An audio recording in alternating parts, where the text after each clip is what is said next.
Sports Broadcast Solutions is a broadcasting network for everyone. For those of you that just want raw footage of your sporting event, but no play-by-play or color commentary, you just need us to live stream video from the event over the internet.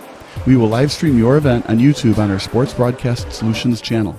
In addition, we also have a dedicated channel on YouTube for live streaming at SBS Livestream. And if you need multiple channels, we can utilize Facebook Livestream and Instagram Live on our channel as well. Options include commercials from your sponsors, professional scoreboard graphics are still available, and of course, yes, pre- and post-game interviews are available as an option if you want. We've been working really hard this whole summer and stuff. Whatever your sports broadcast needs, we are at sportsbroadcastsolutions.com. Check us out and become part of the digital sporting world.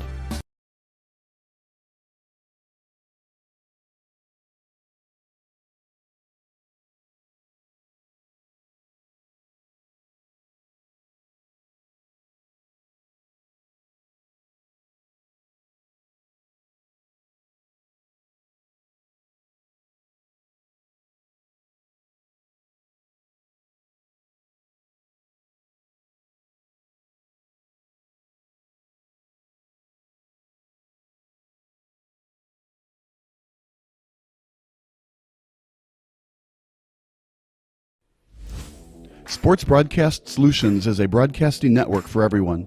We broadcast sporting events for people of all ages, including adult leagues, high school leagues, and kids. Complete with professional-looking graphics, broadcasters, color analysis, and commercials. We do pre- and post-game interviews with the players. In addition, Sports Broadcast Solutions does highlight films, including college recruiting reels, highlight films you'd see on sports news programs, and just simply highlight films for fun. Sports Broadcast Solutions also provides raw footage and live streams if you'd like. Subscribe to us and listen to our professional talk videos about relevant topics in the pro and college ranks. Whatever your sports broadcast needs, contact us at sportsbroadcastsolutions.com and become part of the digital world. Sports Broadcast Solutions is a broadcasting network for everyone. Instead of spending hundreds or thousands with all these college recruiting sites, let us put together your college highlight reel. For just a fraction of your potential college scholarship and significantly less than these recruiting services, we got this. In addition, we put together highlight reels for teams, including high school, your club team, or travel team. My teammate gave me a great pass, and I just took it. The other team slashed me, took the opportunity, saw where the goalie was weak, and I just shot it there. Solon, O'Connor, and Marsh back on defense, and Marsh gets a blowout. We got a breakaway at 2-0. A shot, and a goal! So 3-3. The power play was officially over. Whatever your sports broadcast needs, check us out at sportsbroadcastsolutions.com. Check us out and become part of the digital world. Test 1, test 2. Test 1, test 2. Test 1, test 2. Test 1, test 2.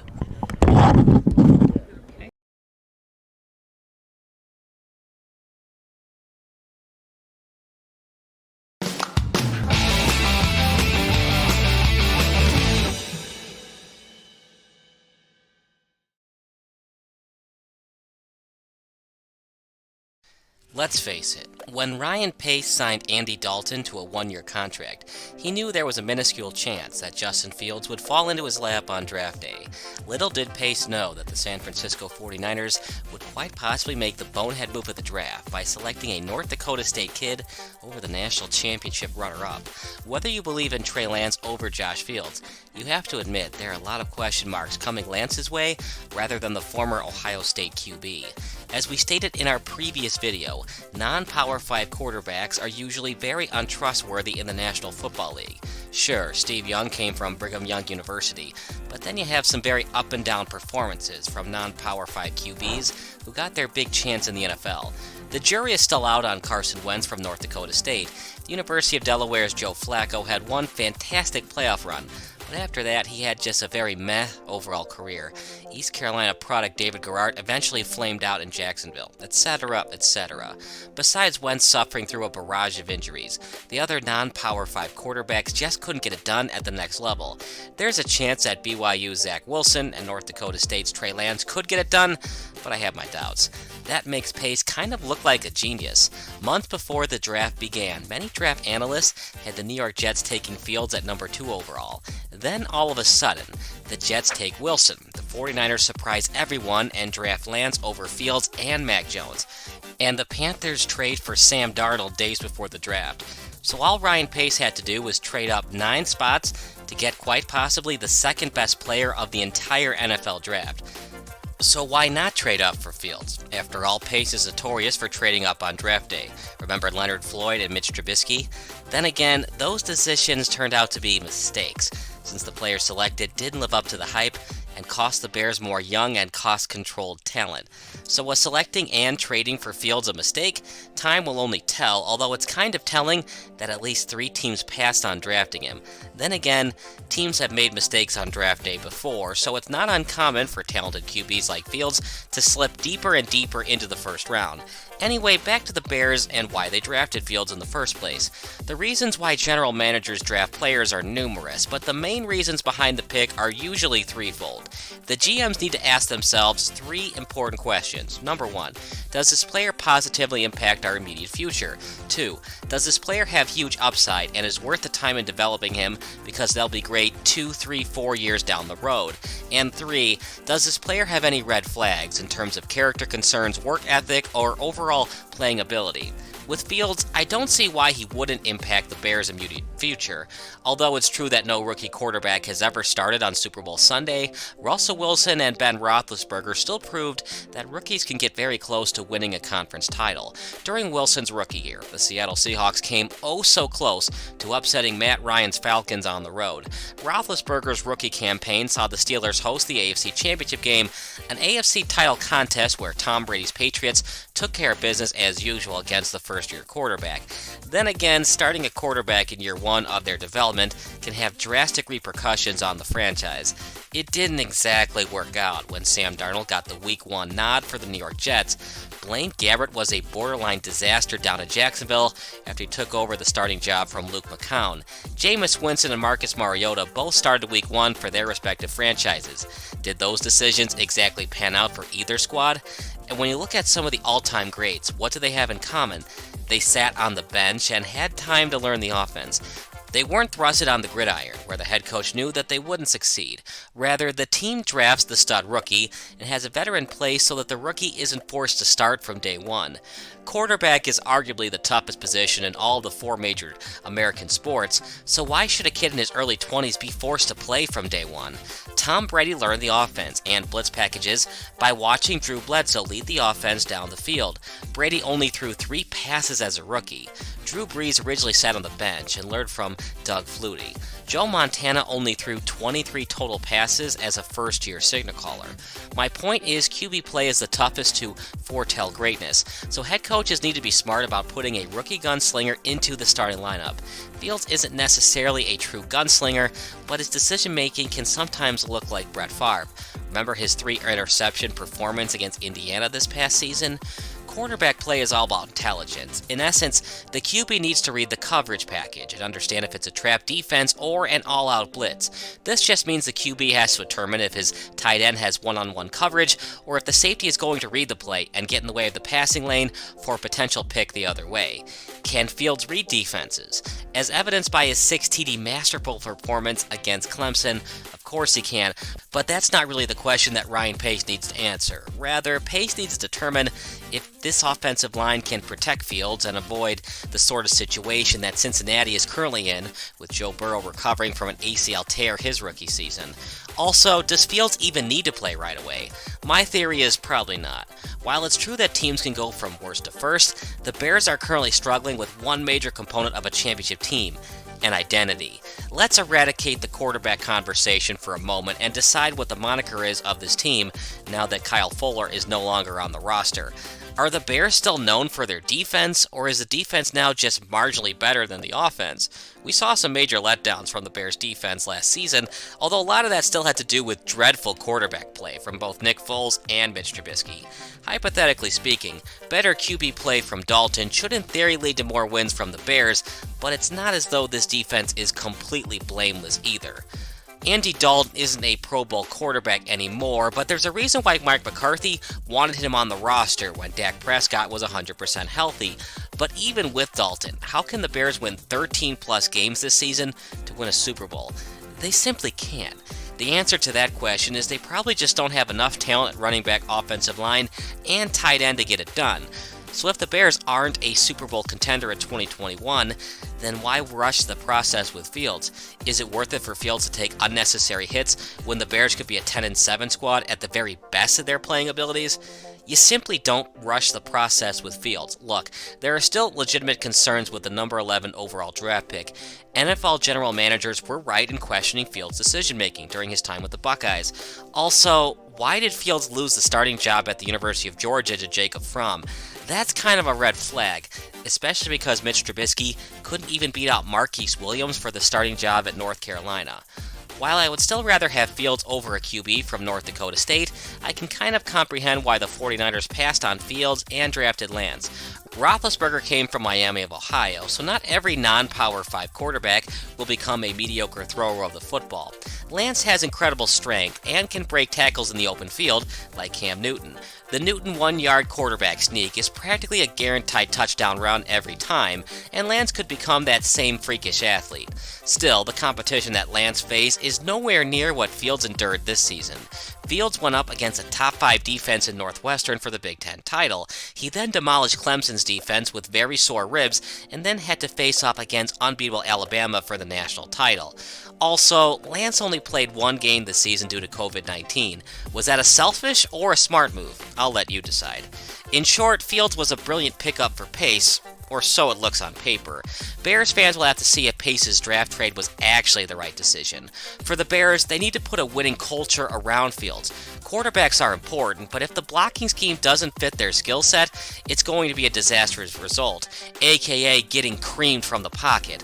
Lamar Jackson is a fantastic athlete, but you also have to give credit to the blocking schemes initiated by head coach John Harbaugh for his offensive line. Harbaugh knows that he has the speed of lightning at quarterback, so he likes to dial up design runs every now and then. Is Matt Nagy the right fit at head coach to best utilize Fields' gifts at both throwing and running the ball? Nagy's coaching decisions have always been questioned by the media, especially when he famously told the press, "I know that we need to run the ball more. I'm not an idiot." Here's the clip if you haven't seen it.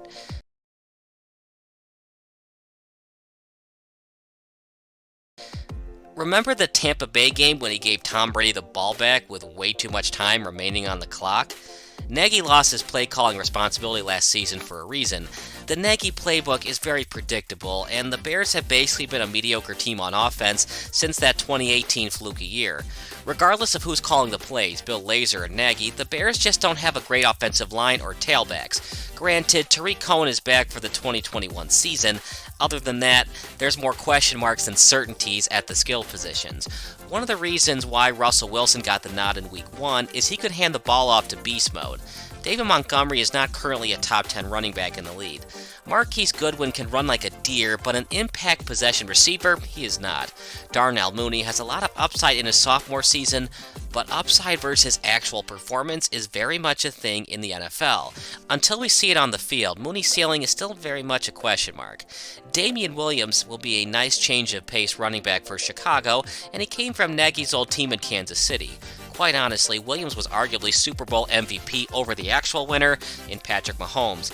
Williams also didn't play last year as a healthy scratch due to the COVID-19 scare. To sum up, Fields doesn't have many red flags or previous injury problems. He has epilepsy, which might have been one of the reasons he fell on draft day. However, this tweet from Tom Pelissero tells us all we need to know about dealing with epilepsy in the NFL. And as we all know, Fields' college career was very impressive when he was dealing with epilepsy. But regardless of who plays quarterback for the Bears in 2021, they just don't have enough on defense and offense to compete for a title. The best case scenario is Dalton has a decent season under center, and Fields doesn't have to play that much in 2021, if at all. The Bears also have Nick Foles, for now, so Fields might not even have to dress for the first couple of games this season. I trust in how Bill Belichick did it with Tom Brady and how Bill Walsh did it with Joe Montana. There's no rush to play Fields. Dalton is a professional quarterback with some notable Pro Bowl distinctions. Just let Dalton play and let Fields slowly learn what it takes to be an NFL quarterback and leader. But what do you think? Should Fields start week 1? Make sure to comment below, like this video, and check out our social media channels on Facebook and Instagram.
Sports Broadcast Solutions is a broadcasting network for everyone. For those of you who would like to broadcast or live stream your event, or maybe make a highlight tape but would like a sponsor to fund the event, SBS has a myriad of ways to advertise your sponsor during our broadcasts. We have commercials. We have on-air reads by the announcers. Albatross Physical Therapy and Wellness specializes in pain-free. We have graphics. And we have watermarks. Finally, Sports Broadcast Solutions can create a commercial for you or your sponsor. Whatever your sports broadcast needs, we are at sportsbroadcastsolutions.com. Check us out and become part of the digital sporting world. My name is Mary Ellen Schneider, and I'm the Fine Arts Department Chair at St. Ignatius. I'm proud to say that we probably have at least 50% of the student body involved in one of the visual or performing arts throughout their career here. It's important for the students to be involved in the arts here because they learn something that they can enjoy for a lifetime. There's no cap on how old you can be to be a musician or a visual artist and create. Our talented students are very creative. Beautiful things are displayed around the school. They also get very excited about productions and concerts, performing for others. And there's so many options for you and so much for you to have fun with.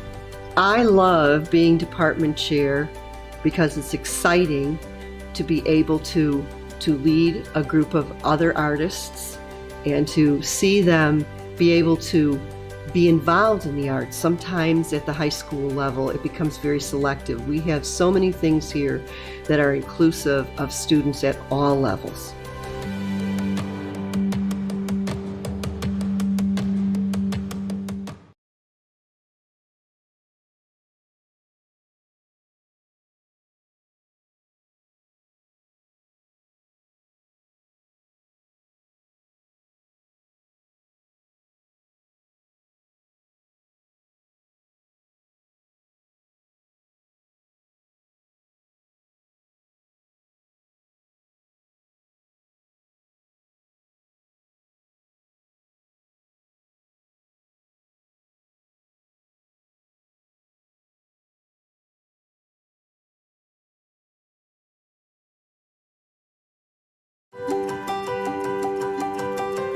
My name is Patrick Winter, and I'm the chair of the Religious Studies Department at St. Ignatius College Prep. This is the department where we take the academic discipline of theology and we engage our students in questions about God, about meaning, about purpose. You know, I think of us as kind of a worldview department. And what we do is we take the students who come in, we meet them where they are, but then we try to take them somewhere else, somewhere new. What happens in our classrooms is that it becomes kind of a dynamic exchange between the students and their own context and their own experience and the tools that we try to offer to them, and out comes something that is a mix of the religious studies curriculum that's grounded in the Catholic tradition, but also that's brought to life by their own experience and their own reflection and the questions that they have. And the students who we teach really do a wonderful job of actively engaging in that dynamic process.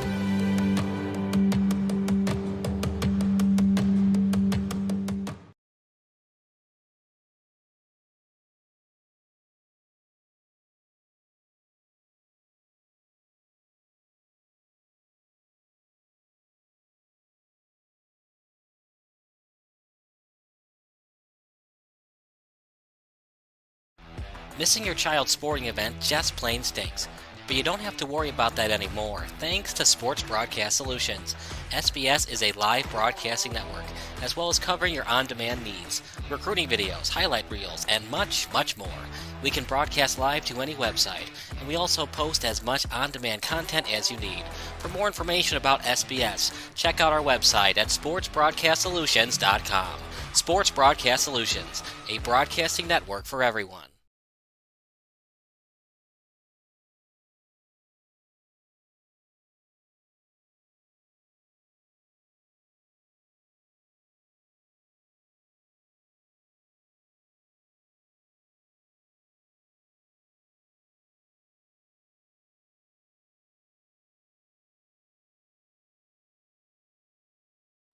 Sports Broadcast Solutions is a broadcasting network for everyone.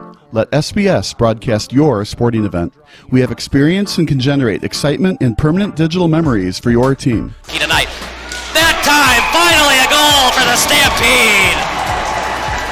We have professional videographers using high-definition modern-day cameras, color analysts, and play-by-play announcers with state-of-the-art, classy graphical scoreboards to keep you updated.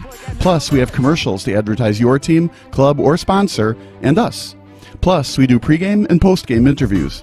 Hi, everybody, and welcome to the post-game show brought to you by Marion Central Catholic. My name's Kyle Smith, but my name doesn't matter. These young ladies matter. It's senior night as the Hurricanes win a battle down the stretch, 48-46. Hi, I'm Carrie Kramer.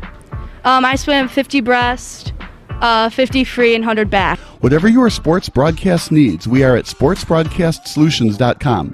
Check us out and become part of the digital sporting world.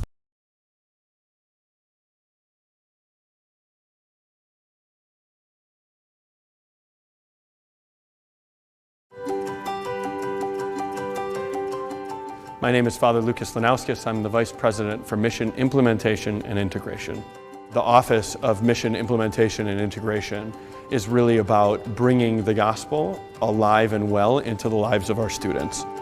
What's important about my job is that in all our facets, in all the various pieces of the school, the Catholic and Jesuit charism are at the heart of the matter. And so my job is to really ensure that, and to ensure that that's finding its way into our curriculum, that's finding its way into our hiring practices, that's finding its way into all that we do, our religious formation and growth within the school. We have different retreats at the different levels. So freshmen start off with understanding who they are as a part of the body of Christ or the community here at St. Ignatius. Then that progresses into sophomore year, which is a deeper look into themselves, their own life. Junior year then is about an experience of Jesus, the light of the world, and about light coming into darkness. And then for senior year, the programming for retreats is Kairos, which is God's time, and it's a extensive 4-day retreat where they really dive deeper in the relationship with God and each other, and then their ultimate call to go forth, and that's for seniors as they prepare to enter into the world.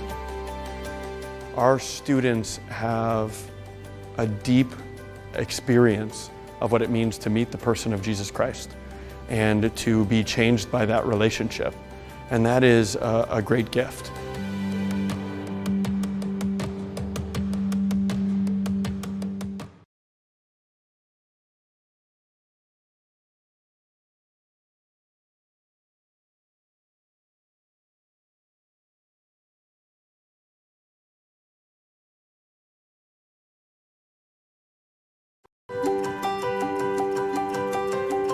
My name is Maureen Lonergan, and I'm the Science Department Chair at St. Ignatius College Prep.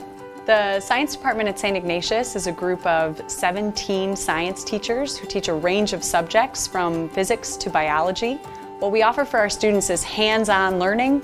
So instead of having a model of education where we tell them the world works like this, do this lab and see it, we have them run an experiment and figure out how the world must work that explains what they saw.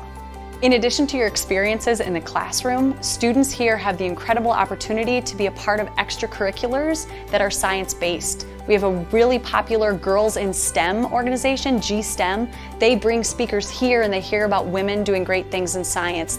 We also have a robotics program. We also have a science Olympiad team, a medical club, an outdoor ecology club. So your students can be involved in science, not just in our classrooms, but they can be led and brought out into our city and country with these great educators. Out of all the science teachers, we have a range of backgrounds and professional experiences represented. We have people who have PhDs in physics. We have people who have degrees in research biology, environmental science, chemistry. So we have a range of experience and knowledge. And when we all come together, we are all united by this passion to make science education engaging and high quality for our students.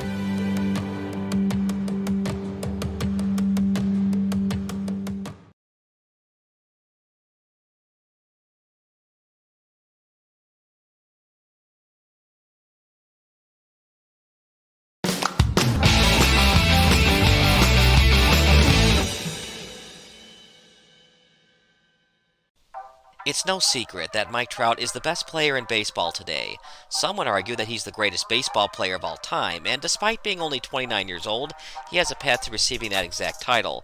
Regardless of who you think the GOAT is of baseball players, Babe Ruth, Barry Bonds, and Hank Aaron, just to name a few, you can't deny how valuable Trout has been to both the Angels and Major League Baseball as a whole. And although the title of this video might seem a little bit fishy, just stay with me here. Why would the Angels want to hold on to a player when their organization has so many other holes to fill? is really just about selling tickets for the overall financial welfare of the Los Angeles Angels? If that's indeed the case, the Angels want to sell postseason tickets, and regardless of their moves in previous off seasons to build a team around Trout, they haven't made the playoffs in 7 consecutive years. That includes last season's very small 60-game season. And if the Angels are considering moving on from their franchise cornerstone, should Chicago White Sox general manager Rick Hahn look into pursuing a trade for the superstar center fielder? It's important to note that Trout's price tag for a blockbuster trade will be insane. Why, you might ask? Here are some of his monster numbers to give you a better idea of why the Angels will ask for a king's ransom in order to dump his contract onto Chicago's payroll. Let's dive into some of Mike Trout's statistics throughout his career. The 3-time MVP and 8-time All-Star has a career 74.8 wins above replacement. The former late first-round pick is the only player in MLB history to top 70 WAR by his age 29 season. Assuming that he continues to perform at a rate similar to how he has for his career, he will be considered one of baseball's best players of all time. He's on the path to finishing his MLB Wikipedia page above a 300 batting average, with the ability to win as many MVP awards as Barry Bonds. With Eloy Jimenez and Luis Robert under contract for most of this decade, 2 outfield spots are already filled for the foreseeable future. However, Jimenez is a huge hole in left field who can't stay healthy. Robert is coming off a major hip flexor injury. As such, center field and left field are up for grabs if Rick Hahn doesn't feel comfortable that Jimenez and Robert can pick up where they left off in 2022. As for right field, there's still a huge question mark in the future regarding who the White Sox will turn to for their future position 9 needs. There's also some uncertainty regarding Eloy Jimenez's ability to play left field. After all, his injury from this past spring training came from mistiming a fly ball. This could potentially free up 2 outfield slots for Trout to slide into. What originally looked like a sure thing from left to right field is now anything but. Adam Eaton remains the lone healthy outfielder, and with Robert out for most of the 2021 season, we're going to see more and more of Andrew Vaughn in left field and Adam Engel in center. The White Sox desperately need Trout's services. The problem is, do the White Sox have enough to pull off a blockbuster trade with the Angels? The biggest question here is the Angels would be willing to part with Trout. It wouldn't be easy giving up the best player in baseball and would require a massive haul for the Angels to do so. We've seen superstar players in the past, such as Mookie Betts and Francisco Lindor, get traded away towards the end of their contracts to save money. The only problem is Mike Trout is nowhere near the end of his contract. In fact, last offseason, he signed a whopping 12-year, $426 million contract extension that looks to keep him in Anaheim throughout his age 38 season. With Anthony Rendon, Shohei Ohtani, and Trout certainly managing the heart of that Angels lineup, they appear to be in win-now mode. It's safe to assume that Mike Trout is currently untouchable, but if the Angels continue to lose, will they want to continue paying that hefty salary? This is where the White Sox could come into play. Remember, the Texas Rangers moved on from one of the all-time greats in Alex Rodriguez. The Angels are a fringe city of LA, so they sometimes have a better financial state than the Dallas-Arlington metropolitan area. That being said, A-Rod never had a major secondary piece around him. One could make the case that Rendon and Ohtani have enough upside to lead the Angels into wanting to keep Trout. However, they've gone all in before and failed. What's to say this 2021 team will make its first postseason appearance since 2014? What would a Mike Trout trade potentially look like for the White Sox? Let's just say he won't be cheap. There is no shortage of young talent on the south side and throughout their farm system. If the Angels choose to take the same rebuilding route that the White Sox took in 2016, there's no better place to look at than the Sox themselves. White Sox fans are used to giving up major league talent for young potential stars, so this will be some of a role reversal these past 4 years. However, a trade for Trout is certainly different than the James Shields Fernando Tatis Jr. debacle. Shields was never a Hall of Fame pitcher, whereas Trout is one of the game's greatest ball players. Anyway, let's take a look at some of potential trade packages between the Sox and the Angels. Considering how big Trout's contract is, it might take a third or even fourth team to make this deal work. Remember, the A-Rod trade almost involved 3 teams back in 2004, between the Rangers, White Sox, and Red Sox. That was a supposed 3-team blockbuster that would have involved A-Rod, Maglio Ordonez, and Nomar Garcia Parra. In this mega deal, the Angels receive Yohan Moncada, Andrew Vaughn, Jared Kelly, Matthew Thompson, and the White Sox receive just Mike Trout. In this trade package, the Angels jumpstart their rebuild with two cornerstones at first and third base in Moncada and Vaughn. Moncada has already proved he can compete at the major league level, and Vaughn has all the makings of a great first baseman. The Angels also receive two young but very strong arms in Jared Kelly and Matthew Thompson to help bolster their rotation for the future. I would call this trade a slight win for the Angels, especially since Moncada can also play second base if needed. Another trade could be the Angels receiving Vaughn, Michael Kopech, Garrett Crochet, Nick Madrigal, and Jared Kelly. The White Sox receive Mike Trout and Griffin Canning. In this potential trade package, the Angels completely decimate the White Sox farm system. The Southsiders would be giving up all 5 of their top prospects in return for Trout and a solid young starter in Griffin Canning. I'm sure the White Sox would be wary to do this trade and have to completely revamp the farm system, but when it's the best player in baseball, you never know. Besides, second base is more of a luxury than a necessity, which is why Madrigal is included in this trade scenario. I would rate this trade about even for both teams, especially because Madrigal sometimes only bats 9th in the batting order. For the Angels, they could also receive Eloy Jimenez, Michael Kopech, Nick Madrigal, and Jonathan Stever, and the White Sox would receive just Mike Trout. In this trade, the White Sox are giving up the extremely powerful bat of Jimenez, along with a great young arm in Kopech. They also give up their 2018 third overall pick, Nick Madrigal, and prospect Jonathan Stever. While I love Eloy, personally as a White Sox fan, I would make this trade in a heartbeat. With an outfield of Mike Trout and Luis Robert, it hardly matters who that left fielder is, as long as he can perform at an average level. I would call this trade a win for the White Sox. In fact, this trade scenario allows the White Sox to keep Adam Eaton in right field. Eaton has, of course, played Gold Glove winning defense in right field and was a major contributor when the Nationals won the World Series in 2019. Keeping Eaton on the roster is a huge plus because this trade allows Trout to occasionally play left field. The White Sox want to preserve Trout's career as much as possible, which means having him occasionally play the 7th position.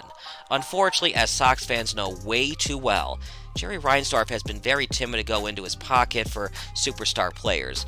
Would Reinsdorf be willing to play roughly $30 million that Mike Trout commands on his contract each year? It's hard to say. Remember, teams want to avoid the luxury tax at all costs. This is the main reason why the Red Sox moved on from Mookie Betts.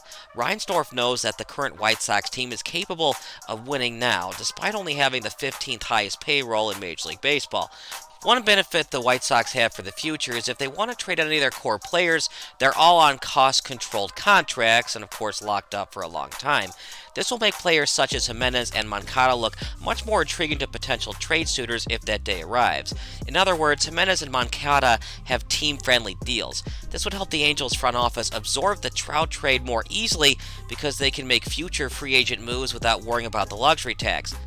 If somehow a trade for Mike Trout to the South Side were to go through, the Angels would be committing to a full-blown rebuild. They obviously love Mike Trout, but throughout the course of his career, they've struggled to put a competent team around him. Even this year with the additions they've made, I still don't believe it will be enough to make a deep run into the playoffs. They lack quality starting pitching and bullpen depth. Mike Trout could be on the move in the coming years, and I'm sure any White Sox fan would love to have him. The question that Reinsdorf and Hahn need to be asking themselves is, can Trout give the White Sox a better chance of winning the World Series in 2021 and 22 if they're still able to keep Robert Abreu and a couple of other pieces in addition to getting Trout? It would certainly seem the case, especially if Yermin Mercedes continues to be a force at the dish. Do the White Sox really need Moncada, Jimenez, Vaughn, and other pieces if they have the greatest of all time in center field? Time would only tell. If the White Sox were to make a move of this magnitude, it would make waves throughout not only Chicago, but the entire Major League Baseball. Chicago's never seen a baseball player this good in the city, and he would be an instant star. And yes, that includes the likes of Ernie Banks, Frank Thomas, Billy Williams, Luke Appling, and other notable Hall of Famers for the Cubs and White Sox. The White Sox would undoubtedly have to give up a core piece, being one of Robert Jimenez Moncada, or completely drain the entire farm system to keep the Major League roster intact. Both of those methods to acquiring Trout have cons, but you can never be disappointed in getting the best player on the planet. All in all, there are 3 major obstacles that stand in the way of Mike Trout and the black and white pinstripes. The first is the Angels had to be shopping Mike Trout. It certainly looks like he's untouchable, as the Angels look to make one more last push these next couple of years competing with Mike Trout and Anthony Rendon on the roster. The next obstacle would be the White Sox agreeing to part ways with major pieces of the organization to acquire a player of Mike Trout's caliber. We have rarely seen the White Sox make a move of this sort in the immediate past, as normally it's the White Sox giving up superstars for young talent and prospects. Some people were shocked when they gave up Dane Dunning for Lance Lynn, but it's a move that winning teams must make. Dunning wasn't starting pitcher of last season's elimination game against the Athletics. The third and arguably hardest obstacle to overcome would be convincing Jerry Reinsdorf to pay Mike Trout's salary.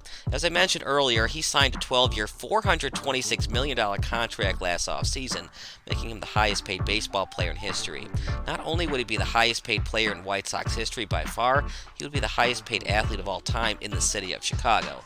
The bottom line is, while any White Sox fan would love to buy a Sox jersey that says Trout on the back, there isn't really a path to make that reality currently. With Jerry Reinsdorf operating the Sox like a mid-market team in a major market city, it's a long stretch to say he would commit to paying a salary that high. Should the White Sox trade for Mike Trout? Absolutely. He immediately makes them a World Series contender for the next 11 years, regardless of who you give up for him. Will the White Sox actually trade for Mike Trout? If I've known anything about the Sox in my life, most likely not. But what do you think? Make sure to comment below and subscribe to Sports Broadcast Solutions.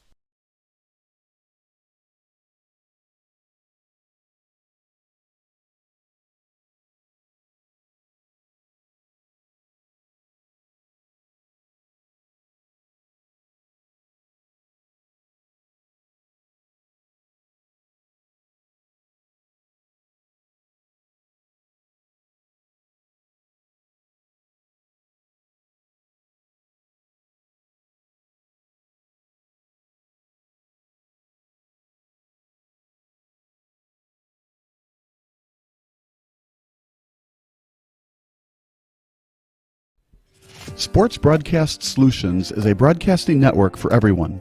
Instead of spending hundreds or thousands with all these college recruiting sites, let us put together your college highlight reel. For just a fraction of your potential college scholarship and significantly less than these recruiting services, we got this. In addition, we put together highlight reels for teams, including high school, your club team, or travel team.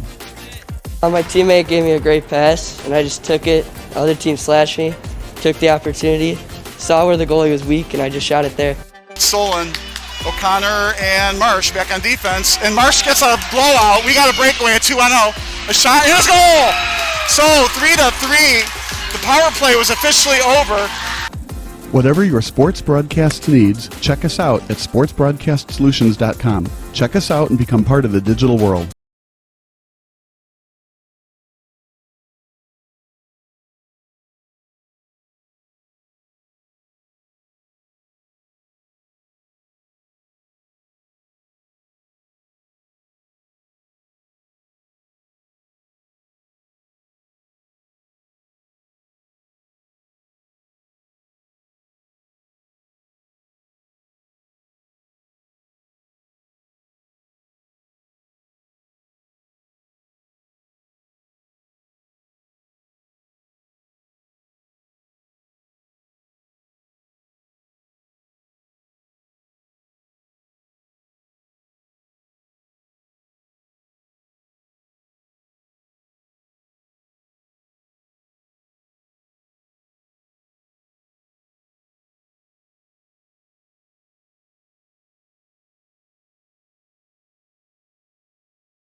My name is Mary Ellen Schneider, and I'm the Fine Arts Department Chair at St. Ignatius. I'm proud to say that we probably have at least 50% of the student body involved in one of the visual or performing arts throughout their career here. It's important for the students to be involved in the arts here because they learn something that they can enjoy for a lifetime. There's no cap on how old you can be to be a musician or a visual artist and create. Our talented students are very creative. Beautiful things are displayed around the school. They also get very excited about productions and concerts, performing for others. And there's so many options for you and so much for you to have fun with. I love being department chair because it's exciting to be able to lead a group of other artists and to see them be able to be involved in the arts. Sometimes at the high school level, it becomes very selective. We have so many things here that are inclusive. Sports Broadcast Solutions is a... My name is Mary Ellen Schneider, and I'm the Fine Arts Department Chair at St. Ignatius. I'm proud.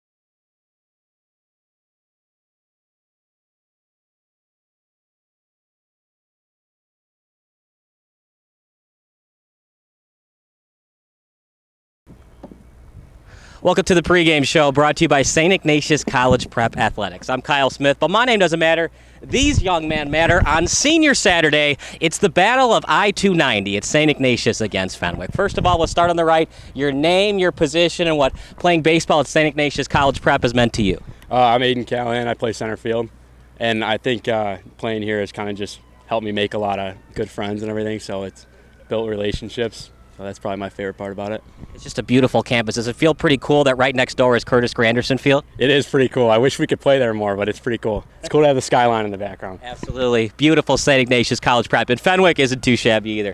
Your name, your position, what playing baseball at St. Ignatius has meant to you. I'm Evan Stewart. I play shortstop. And like Aidan said, just like the friendships we made on this team, we're a close group of guys, so it's been fun having this season with these boys. It's a pretty big rivalry, Oak Park against Chicago. Did you play with these boys younger when you were a travel ball player? Not so much, but I play football, and we unfortunately lost them this year, so this is a big game for us. So the rivalry continues. You beat them in 2019. They beat you this year, maybe 2021. Fall season will be St. Ignatius this year for football? Yeah, hopefully. What's it going to take for a win today? I think just not giving them any base runners, any free base runners, no walks, trying to just throw strikes. That's kind of the main thing we should focus on. 'Cause our offense is typically, we can hit. So I think we just need to worry about throwing strikes. That's pretty much it. I like that you brought up no base runners. There's been a lot of no-hitters this year. I'd love to get a younger player's perspective. Do you like how many no-nos there's been so far in baseball, or do you like, I'd rather see home runs and base hits and doubles? I will say, as a fan, I like to see the home runs and the base hits and the doubles. I don't like to see all the no-hitters, but it is cool. It is cool to see that pitching is taking such dominance now in the league. And I don't know, I think more of as a fan, it's fun to see some big hits and 500-foot homers and all that stuff, but it's pretty cool, I guess. Evan, I like the same question. What do you think? Too many no-hitters in baseball today? No, I think it's definitely cool that a lot of pitchers are getting no-hitters. That's good for them, but like Aidan said, I like to see the long ball too. So, what are we going to see out of the pitching staff today in terms of repertoire, pitch selection, etc.? Well, we have Marty Boyle on the mound today. He's a University of Tampa commit, so I expect a good game from him. Final thoughts about the game today? I think we just need to hit the ball, throw strikes. That's it. Simple as that. Baseball's an easy game, right? You pitch the ball, you catch the ball, you field the ball. Sometimes it rains. Yep, do the little things right. That's it. All right, guys, on three, go St. Ignatius. 1, 2, 3. Go St. Ignatius. That's the pregame show. Coming up next, our play-by-play broadcast. You're watching St. Ignatius against Fenwick here on YouTube Live.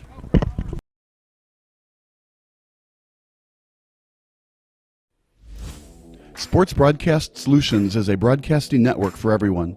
We broadcast sporting events for people of all ages, including adult leagues, high school leagues, and kids. Complete with professional-looking graphics, broadcasters, color analysis, and commercials. We do pre- and post-game interviews with the players. In addition, Sports Broadcast Solutions does highlight films, including college recruiting reels, highlight films you'd see on sports news programs, and just simply highlight films for fun. Sports Broadcast Solutions also provides raw footage and live streams if you'd like. Subscribe to us and listen to our professional talk videos about relevant topics in the pro and college ranks. Whatever your sports broadcast needs, contact us at sportsbroadcastsolutions.com and become part of the digital world.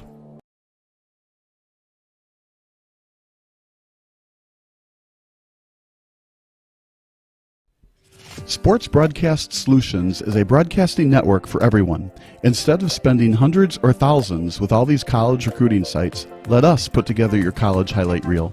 For just a fraction of your potential college scholarship and significantly less than these recruiting services, we got this. In addition, we put together highlight reels for teams, including high school, your club team, or travel team. My teammate gave me a great pass, and I just took it. The other team slashed me, took the opportunity, saw where the goalie was weak, and I just shot it there. Solon, O'Connor, and Marsh back on defense. And Marsh gets a blowout. We got a breakaway at 2-0. A shot, and it's goal! So 3-3. The power play was officially over. Whatever your sports broadcast needs, check us out at sportsbroadcastsolutions.com. Check us out and become part of the digital world.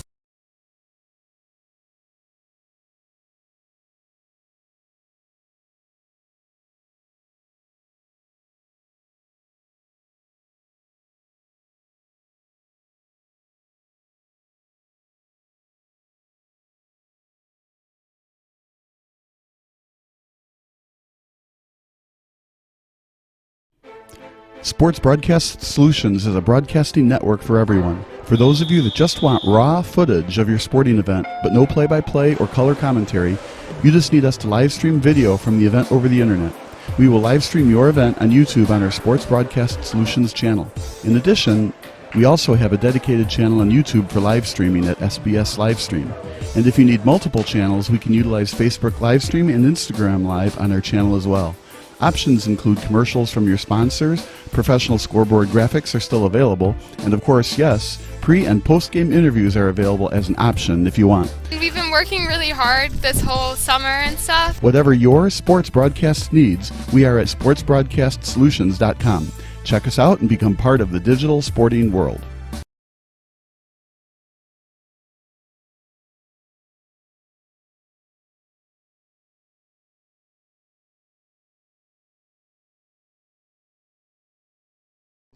Sports Broadcast Solutions is a broadcasting network for everyone. Let SBS broadcast your sporting event. We have experience and can generate excitement and permanent digital memories for your team. Tonight. That time, finally a goal for the Stampede! We have professional videographers using high-definition modern-day cameras, color analysts, and play-by-play announcers with state-of-the-art, classy graphical scoreboards to keep you updated. Plus, we have commercials to advertise your team, club, or sponsor, and us. Plus, we do pregame and postgame interviews. Hi, everybody, and welcome to the postgame show brought to you by Marion Central Catholic. My name's Kyle Smith. But my name doesn't matter. These young ladies matter. It's senior night as the Hurricanes win a battle down the stretch, 48-46. Hi, I'm Carrie Kramer. I swim 50 breast, 50 free, and 100 back. Whatever your sports broadcast needs, we are at sportsbroadcastsolutions.com. Check us out and become part of the digital sporting world. Sports Broadcast Solutions is a broadcasting network for everyone. We broadcast sporting events for people of all ages, including adult leagues, high school leagues, and kids. Complete with professional-looking graphics, broadcasters, color analysis, and commercials.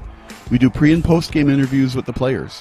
In addition, Sports Broadcast Solutions does highlight films, including college recruiting reels, highlight films you'd see on sports news programs, and just simply highlight films for fun.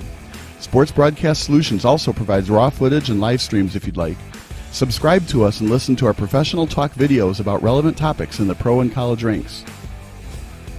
Whatever your sports broadcast needs, contact us at sportsbroadcastsolutions.com and become part of the digital world.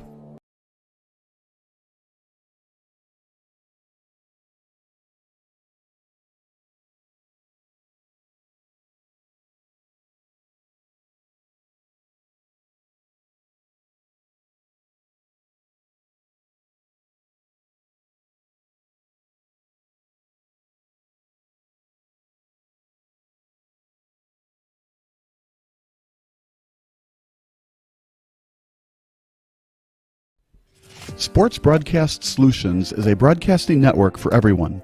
Instead of spending hundreds or thousands with all these college recruiting sites, let us put together your college highlight reel. For just a fraction of your potential college scholarship and significantly less than these recruiting services, we got this. In addition, we put together highlight reels for teams, including high school, your club team, or travel team. My teammate gave me a great pass, and I just took it. The other team slashed me, took the opportunity, saw where the goalie was weak, and I just shot it there. Solon, O'Connor, and Marsh back on defense. And Marsh gets a blowout. We got a breakaway at 2-0. A shot, and it's goal! So 3-3. The power play was officially over. Whatever your sports broadcast needs, check us out at sportsbroadcastsolutions.com. Check us out and become part of the digital world.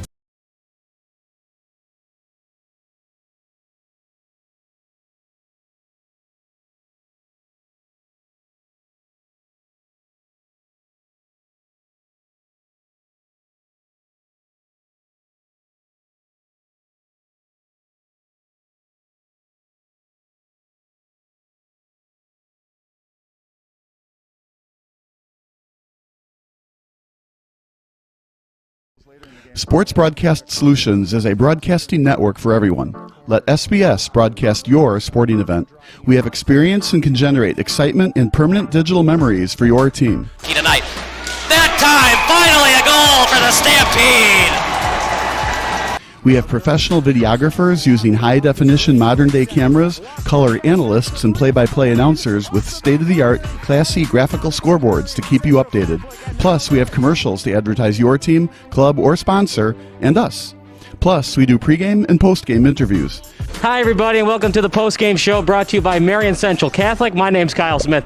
Well, my name doesn't matter. These young ladies matter. It's senior night as the Hurricanes win a battle down the stretch, 48-46. Hi, I'm Carrie Kramer.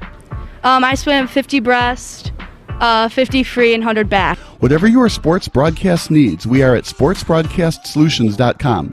Check us out and become part of the digital sporting world. Sports Broadcast Solutions is a broadcasting network for everyone. Instead of spending hundreds or thousands with all these college recruiting sites, let us put together your college highlight reel. For just a fraction of your potential college scholarship and significantly less than these recruiting services, we got this. In addition, we put together highlight reels for teams, including high school, your club team, or travel team. My teammate gave me a great pass, and I just took it. The other team slashed me, took the opportunity, saw where the goalie was weak, and I just shot it there. Solon, O'Connor, and Marsh back on defense. And Marsh gets a blowout. We got a breakaway at 2-0. A shot, and it's goal! So 3-3. The power play was officially over. Whatever your sports broadcast needs, check us out at sportsbroadcastsolutions.com. Check us out and become part of the digital world.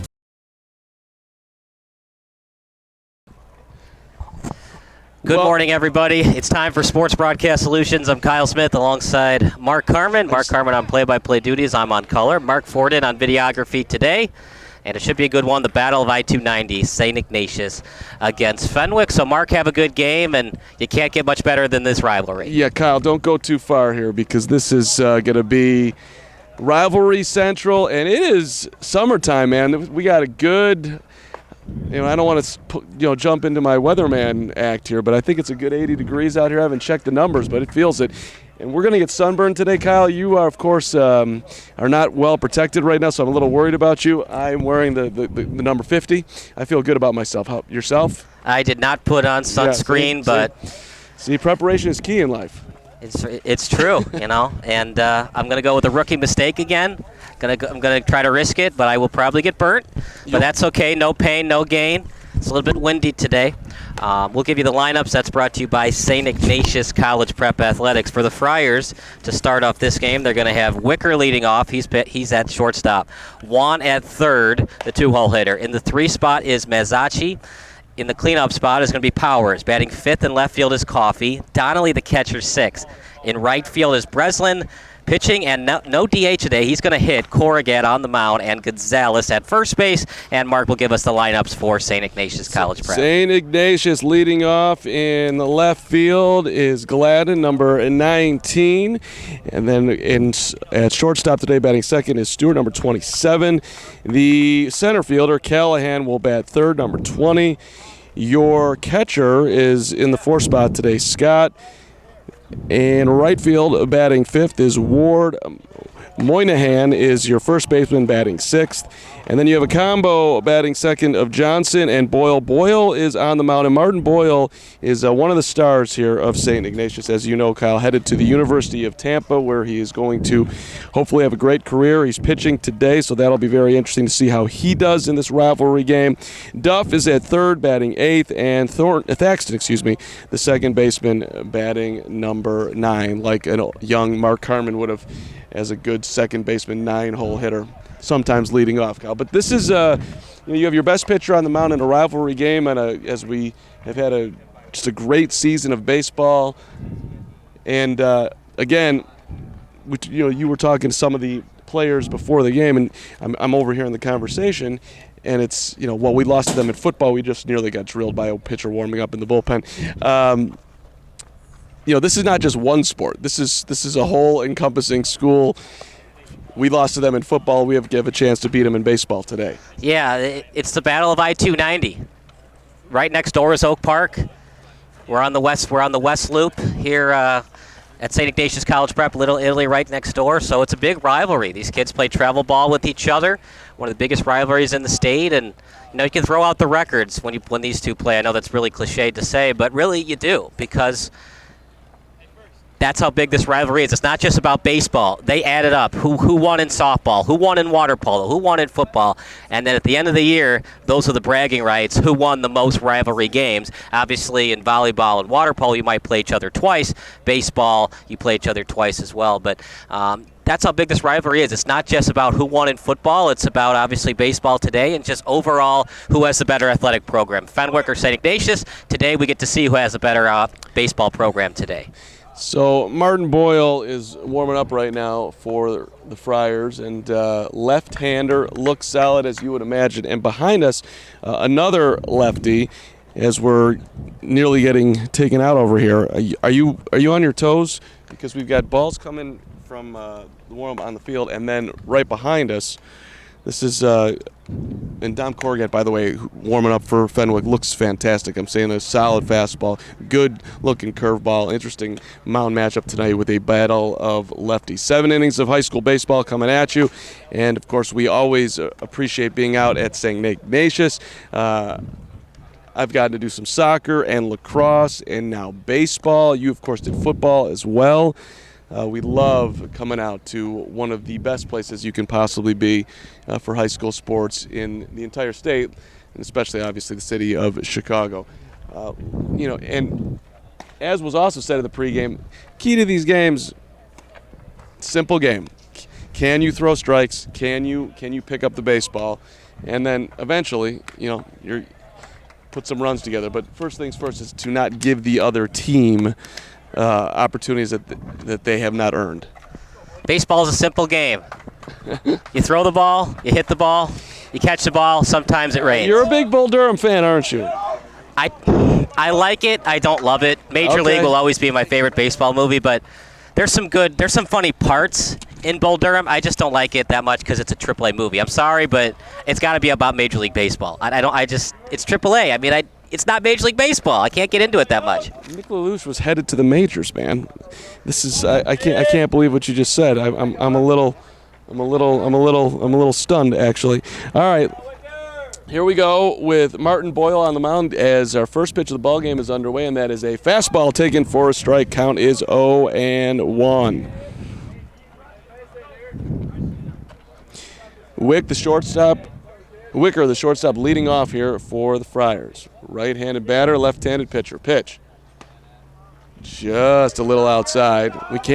We're down the first base line here just a little bit, but we can still hear the umpire. That was a nice little added bonus right there. 1-1. Didn't know we'd be able to hear him, so we've got a good verbal blue behind the plate. Curveball way high. Don't need to hear him on that one. 2-1.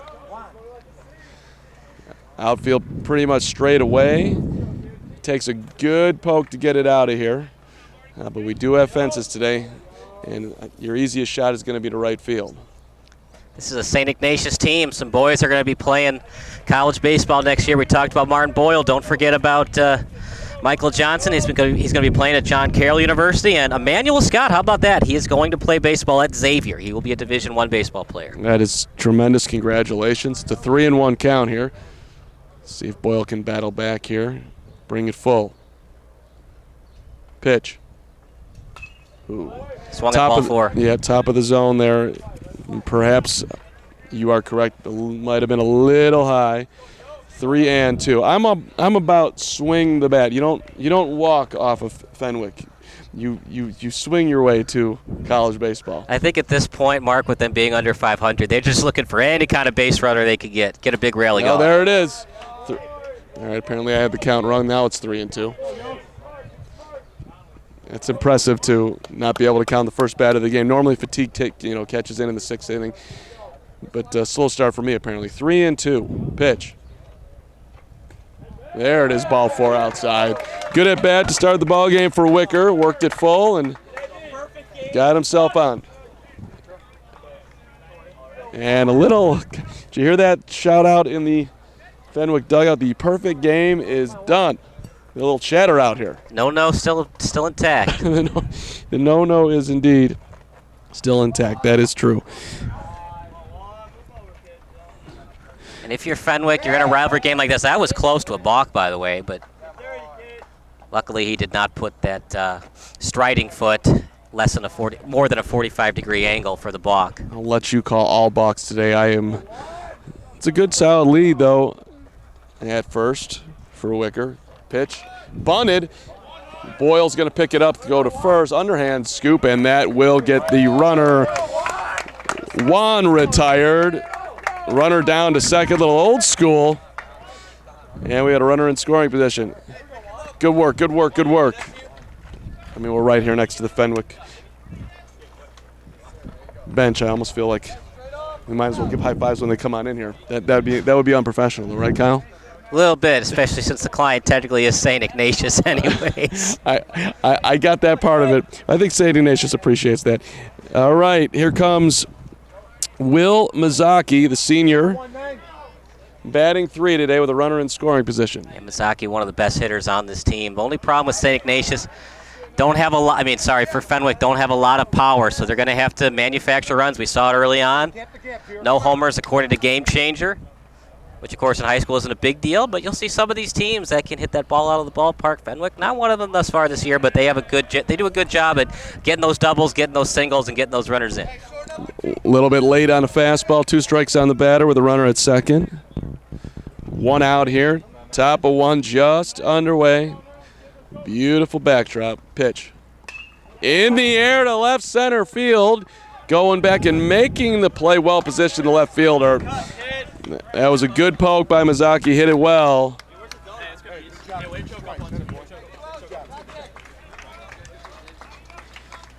And indeed, a very good swing with 2 strikes there, Kyle. It was, and early on in the game, you just can't tag on a play like that. Maybe if it's top of the 7th, you would consider, but this early on, you just got to hope that your cleanup hitter can drive you in. You have another duck still out there for the cleanup hitter who went around on a fastball. 0-1. If you're going to swing, you got to mean it, especially on 0-0. If you're not ready for it, you just got to let that ball go past you. You don't want to waste a swing. This is junior Greg Price, standing 6'4" tall on an 0-1 count. That one's down low, 1-1. Yeah, good idea. You're heading the count. See if he'll chase something out of the zone. Had some movement on that breaking ball, but he missed. Let's see what the University of Tampa recruit can throw on 1-1. I'm thinking change up on the outer part.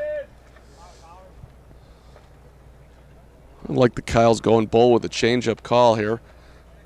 Look out at second. Pitch. High on a curveball. 2-1.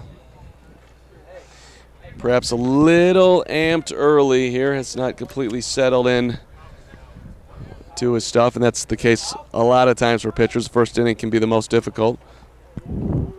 For Javier Vasquez, it was always the 5th inning. If you missed that reference, Kyle is a huge White Sox fan and is very disappointed that Andrew Vaughn hit into a triple play last night against Aroldis Chapman. Down low, fastball cut on, hit foul, 2-2. It was funny because our boy Bob Vilsaway was like, you need to bunt in that situation. there is no way I'm putting Andrew Vaughn in a position to bunt. I mean, I love Bob, and he's got great knowledge, but he's rarely right. 2-2. I mean, it was just a freak thing. It was hit right at the third baseman, triple play. Swing and a miss on an off-speed pitch, strike 3. The Friars do get the leadoff man on, get him down to second, but they do not score. End of half an inning. Fenwick, nothing. St. Ignatius coming up. This is Sports Broadcast Solutions. Sports Broadcast Solutions is a broadcasting network for everyone. Instead of spending hundreds or thousands with all these college recruiting sites, let us put together your college highlight reel. For just a fraction of your potential college scholarship and significantly less than these recruiting services, we got this. In addition, we put together highlight reels for teams, including high school, your club team, or travel team. My teammate gave me a great pass, and I just took it. The other team slashed me, took the opportunity, saw where the goalie was weak, and I just shot it there. Solon, O'Connor, and Marsh back on defense. And Marsh gets a blowout. We got a breakaway at 2-0. A shot, and it's goal! So 3-3. The power play was officially over. Whatever your sports broadcast needs, check us out at sportsbroadcastsolutions.com. Check us out and become part of the digital world.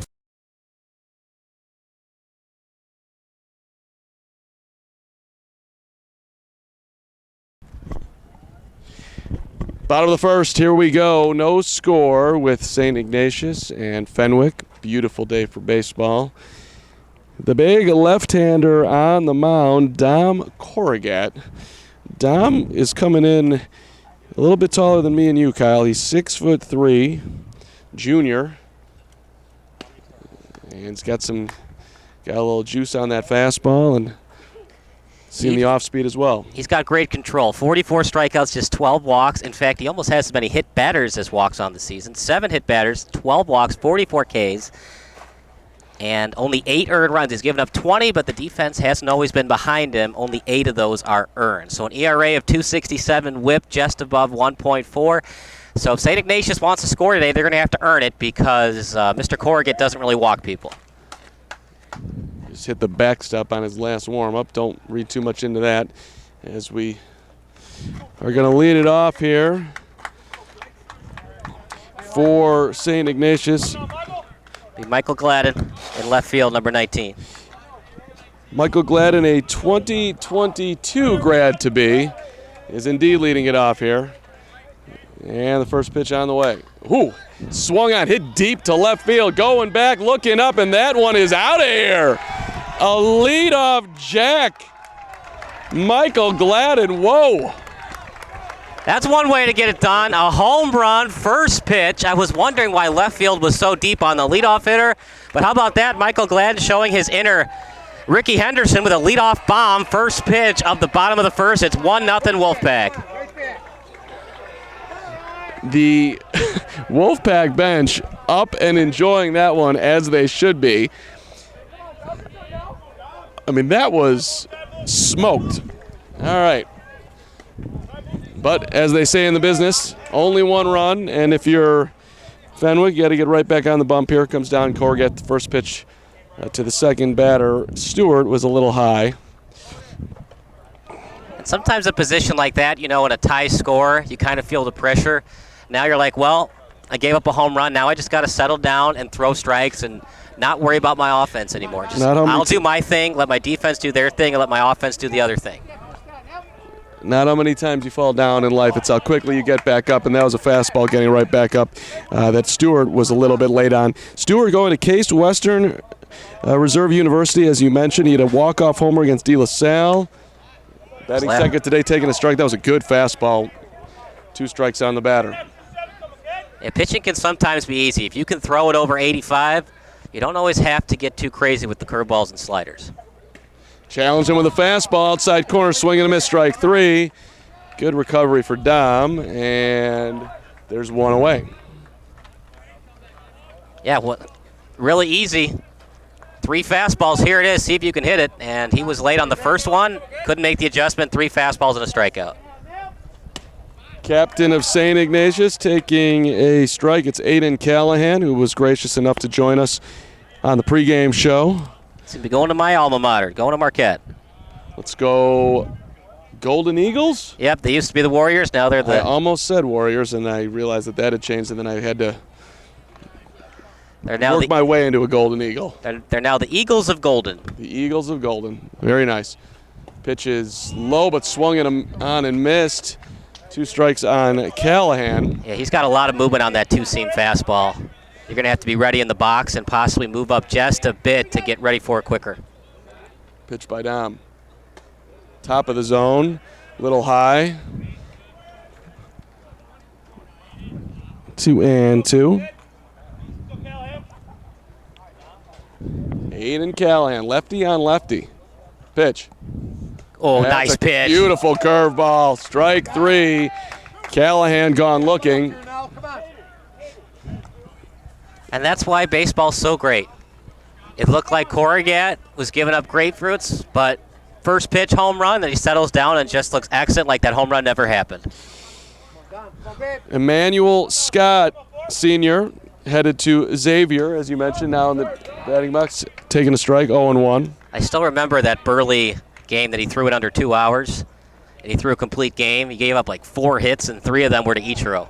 Sometimes there's one guy that owns you, so maybe Gladden is the one guy that can read him well. These other couple of hitters, not being able to read Corrigat thus far. I mean, Corrigat had him way out in front on that pitch. That was a late time call there, as Dom Corrigat was all the way in his windup, but the batter was given time. You can balk with nobody on base. It's a ball awarded to the batter. So if you see that as a pitcher and time wasn't granted, you can just continue to pitch and throw a strike over the plate. Fastball over the catcher and the umpire. Perhaps a little extra juiced. It's definitely a home field advantage for St. Ignatius. Very rare to have a varsity field have a small backstop, but they do, so you're not going to see a lot of steel homes today. Fastball. Scott is late on it, and Corrigat comes back to get the final 3 batters of the inning. But the home run leading it off, Michael Gladden, 1-0 St. Ignatius. This is Sports Broadcast Solutions.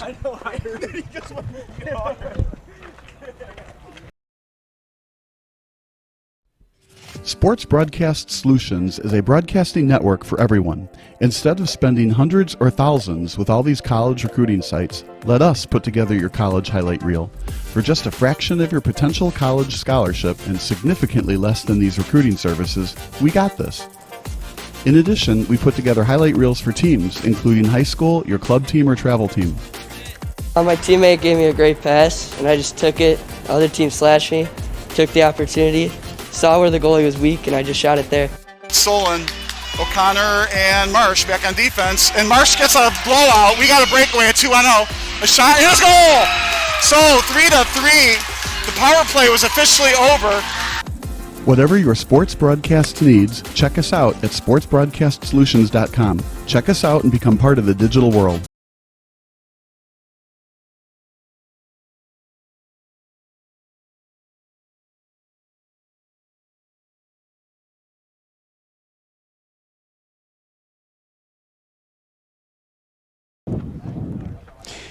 Top of the second, 1-0 your score. St. Ignatius leading Fenwick. I'm still kind of buzzing over that Michael Gladden first pitch leadoff bomb. I have never seen that in a high school baseball game. First pitch. First pitch. I mean, smoked.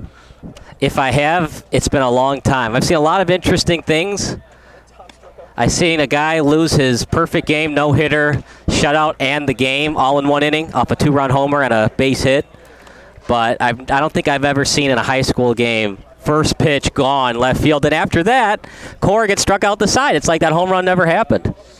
Hey, he's got the stuff. There's no doubt about it. And sometimes, hey, you run into one. So, long way to go here. As the Friars and the Wolfpack will battle it out today's second inning. And the leadoff batter for Fenwick is... I just lost my score sheet. I'm sorry. It's Jack Powers, the junior, 5'10", wearing number 1. Oh, it's Coffee. Excuse me. Luke Coffee leading off. Check that. Powers made the final out of the first inning. So here's Luke Powers. Pitch. And little high. Boyle dealing to Luke Coffey, who is playing left field today. Got a beautiful look at Gladden's homer as it sailed over him out of the ballpark. 1-1, good fastball on the outside corner.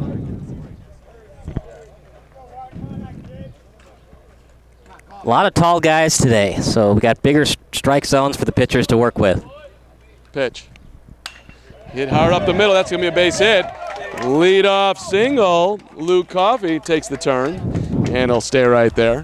You know, we talked about in the pregame show, throw the records away. It hasn't been the year that Fenwick would have liked, but big rivalry game like this, you can kind of erase all those bad feelings with the win over your biggest rival, especially on the road at St. Ignatius' home ballpark. Caden Donnelly, catcher, stepping in. Nobody out here, top of 2. Pitch. In the air to left. Gladden is there, putting it away. Good piece, but right to the left fielder. Missed it just a little bit, perhaps. 1 out. And, you know, in hindsight, when you're getting lower in the batting order as the Friars are, possibly take a pitch. But you know what? At the same time, if it's in your wheelhouse, why not? It was in his wheelhouse. He just got a little bit under it, and a fly ball to left, 1 on, 1 out. Can't be down on that. Aidan Breslin, the batter. Breslin is your right fielder today. You know, some of the analytics will say take more pitches, work that count, but at the same time with a pitcher, it's more about pressure pitches and how many pitches he threw. Yeah, he might have thrown 120 pitches, but if he had 12 strikeouts, were those really pressure pitches? Off-speed pitch down. Well, now you're getting into a tricky subject, Kyle, because how much talent is on the mound? What's their future? And if they've had previous shoulder problems, previous rotator cuff problems. Oh, that's a whole other animal. Swung on and missed. But I mean, as we look at Martin Boyle today, he's on his way to the University of Tampa. I don't know how much scholarship dough, if he's getting full ride, all that type of stuff. But, you know, you're not going to run a guy like that into the ground per se. Swing and a miss on a pitch over his head, strike 3. And I just bring it up because there's a lot of talk today about, we got to make sure he can't throw 80 pitches today. Well, that is true. But at the same time, if he's not allowing anybody on base and no walks, no hit batters, it's okay for the pitcher sometimes to throw 85 that day instead of 80. Teeing up the inexact science that it is, there's no doubt about that. All right, here comes Dom Corgat, pitcher hitting today. That's how it should be, for the record. No, absolutely not. Oh, absolutely not. So there's well, we're not even talking about we're not talking Major League Baseball. This is a high school player who should be swinging. Remember when we had the DH last year in the COVID year? Weren't there National League teams that loved the DH? I remember a couple of National League teams that loved it. Are you referencing the Northside Ball Club? With a Kyle Schwarber. Ooh, that ball is smoked. Right center field. The center fielder is there. Good piece by Dom. But the Wolfpack position well. Callahan put it away. Couple of hard hit balls and a base hit, but the Friars do not dent the scoreboard. 1-0. We've played 1.5. This is Sports Broadcast Solutions. Hey, Dom, great cut. Sports Broadcast Solutions is a broadcasting network for everyone. We broadcast sporting events for people of all ages, including adult leagues, high school leagues, and kids. Complete with professional-looking graphics, broadcasters, color analysis, and commercials. We do pre- and post-game interviews with the players. In addition, Sports Broadcast Solutions does highlight films, including college recruiting reels, highlight films you'd see on sports news programs, and just simply highlight films for fun. Sports Broadcast Solutions also provides raw footage and live streams if you'd like. Subscribe to us and listen to our professional talk videos about relevant topics in the pro and college ranks. Whatever your sports broadcast needs, contact us at sportsbroadcastsolutions.com and become part of the digital world.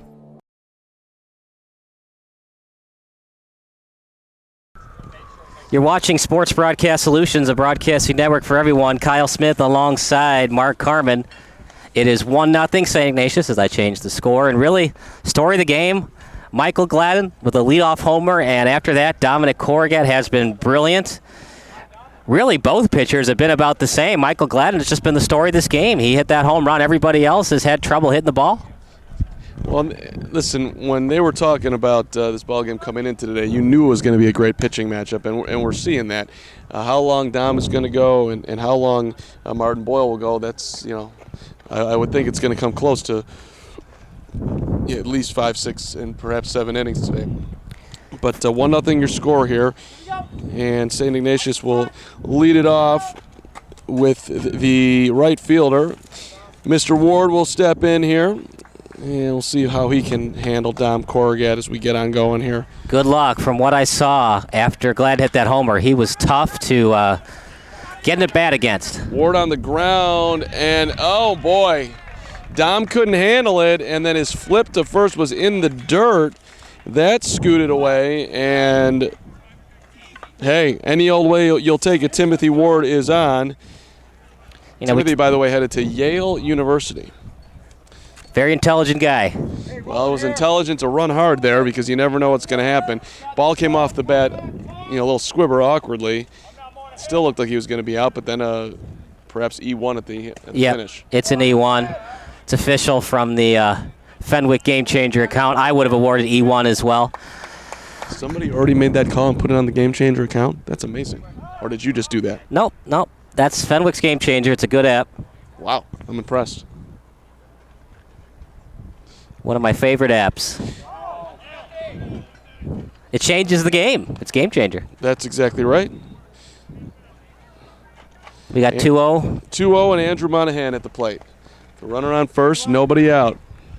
They have 0-2 actually. Dom in the stretch, pitch. On the ground up the middle, going to be fielded by the second base, steps on the back throw to first. Got him. Yes, he did. Double play. 4-3. Excellent job. Excellent job by Mizaki. Yep. 4-6-3, so that's Mizaki to Wicker over to Gonzalez. 4-3. He grabbed it. Oh, he tagged him? And tagged the bag. 4 unassisted 3. Yep. That was what was most impressive about that play is he did not rush his throw, knew exactly how much time he had, and got it over there just in the nick of time. Mizaki also leads the team in slugging percentage. Outside for a ball. It's a nice pickup by your defense, by the way, after an error. Nothing feels better to a pitcher than something like that. Some pitchers are great at fielding their position, Maddox and Burley, and then you have Crochet. He can throw at 100, but fielding, not so much. Curveball just a little high. Dom wanted that one. David Wells would sometimes have some issues fielding that ground ball as well. Bringing up all the solid names. That pitch is down low. Greatest White Sox pitcher in all time, David Wells. Followed closely by Todd Ritchie. Absolutely Wells not. had some moments, though. Didn't he throw a no-hitter? David Wells? Not with the White Sox. Not with the White Sox? No. He threw the perfect game with the Yankees. Then David Cohn threw it the next year. Okay. Am I remembering this run that David Wells had at least one good year with the White Sox? Swing and a miss, strike 3. Yeah, he had no good years. Well, no good years. I'm going to the book. Corrigat gives up a error to start the inning, but then a double play and a strikeout. We have played through 2. 1-0 St. Ignatius. You're listening to SBS, a broadcasting home for everybody. Missing your child's sporting event just plain stinks. But you don't have to worry about that anymore, thanks to Sports Broadcast Solutions. SBS is a live broadcasting network, as well as covering your on-demand needs, recruiting videos, highlight reels, and much, much more. We can broadcast live to any website, and we also post as much on-demand content as you need. For more information about SBS, check out our website at sportsbroadcastsolutions.com. Sports Broadcast Solutions, a broadcasting network for everyone.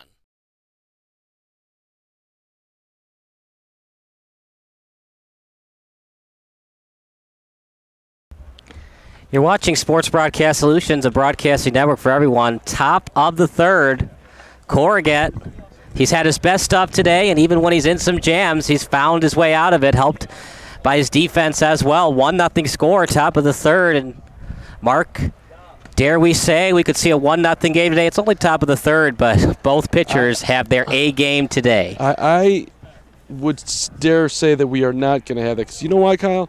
We've seen a lot of good contact. There's been some hard-hit balls on both sides, including the solo bomb to start the game. So I think we're going to, but the defense has been excellent, so it's going to, you're going to have to earn it today, at least to this point. So minus the one little fielding blip that did not cost Fenwick. So I think we're going to have some runs on the board. But, again, 2 quality pitchers going at it, so I suppose anything is possible here as Martin Boyle will start the 3rd inning. Leadoff batter is Gonzalez, the first baseman for Fenwick. Luis Gonzalez, former star of the Arizona Diamondbacks, and now he plays for Fenwick. Careers can go in a variety of ways, as I've witnessed personally. Luis is a junior. Count is 1-0. 1-0. Lefty on lefty.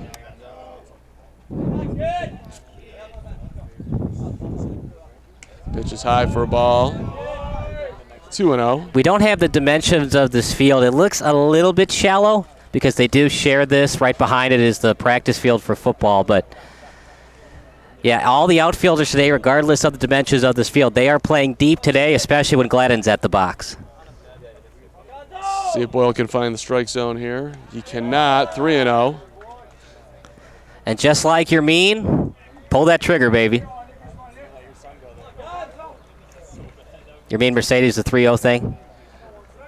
I have so many thoughts on that. I just I had to pause to think, how much am I going to get out here? Good curveball to get it to 3-1. My buddy sent me a text message with a shirt that says 3-0 swing away, # White Sox.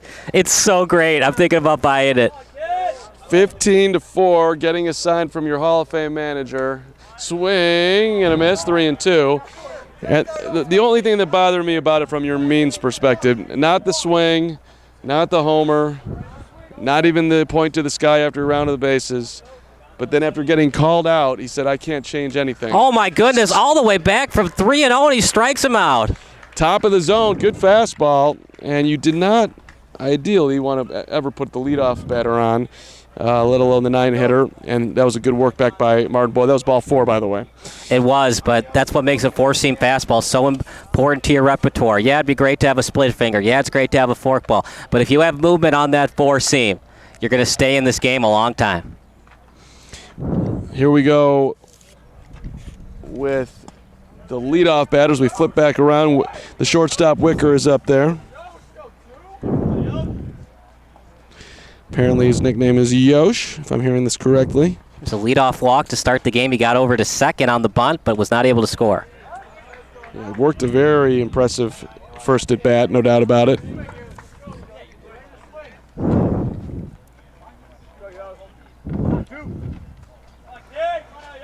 Martin Boyle has not disappointed today. He is showing why he's playing baseball at the University of Tampa. Fastball, Wicker late on that one. 2 strikes down on the batter. 1 down here, top of the 3rd. Pitch. Did he go? Yes, he did. Yosh wasn't sure if he did, but indeed he did. 2 down. Do you have him going around there? What was the Kyle Smith vantage point take? Well, I'm going to go with the base umpire's take. He has a better angle than me, although he's a little bit further back, but he's right on the baseline. I think he went, and the way Boyle's pitching, he probably did. Lucas Wan with a sacrifice bunt his first time up there, taking a strike. There's a lot of bite on those curveballs and fastballs. It's hard to lay off, especially when you're behind the count 1-2. You got to fight off anything close. He probably went around. No doubt about it. Pitch. Low. 1-1.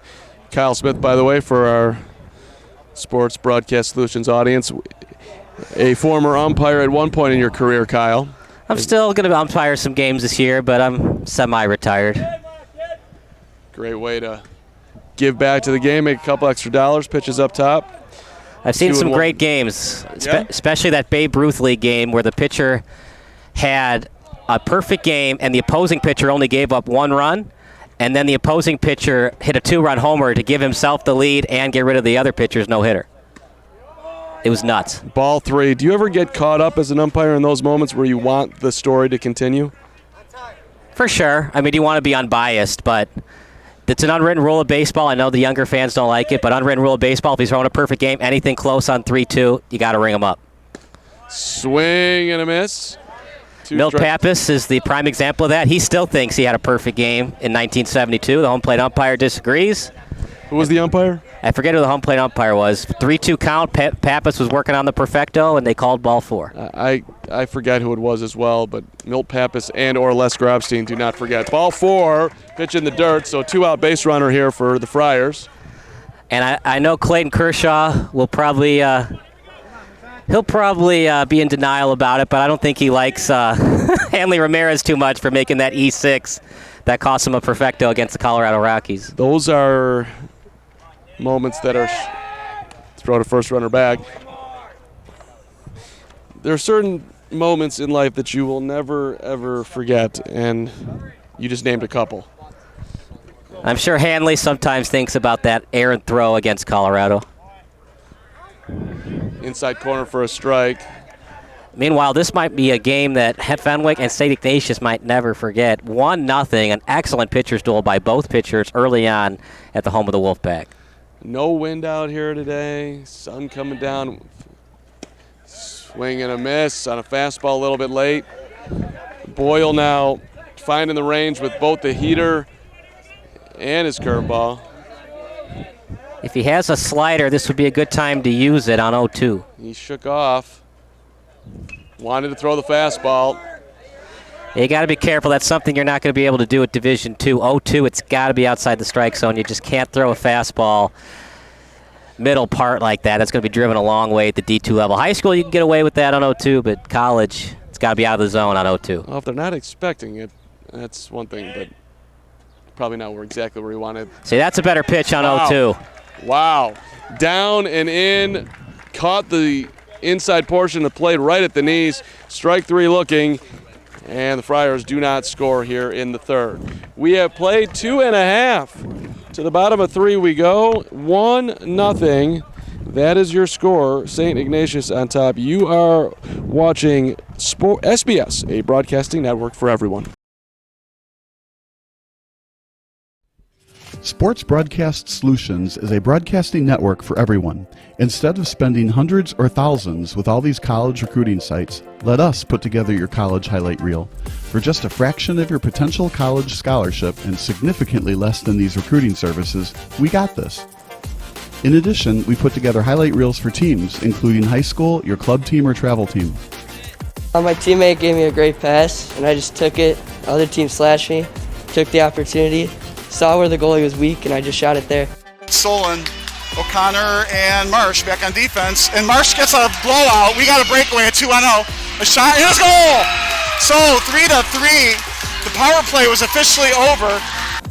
Whatever your sports broadcast needs, check us out at sportsbroadcastsolutions.com. Check us out and become part of the digital world.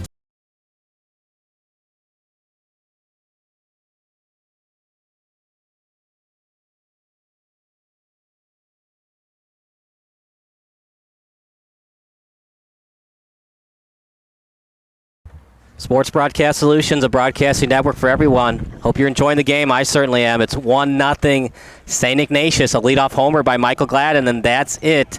Dominic Corrigan, Martin Boyle have stolen the show with their performances on the rubber. Yeah, this has been a pitcher's first pitch swing, deep center field, going back with room, and he'll make the catch.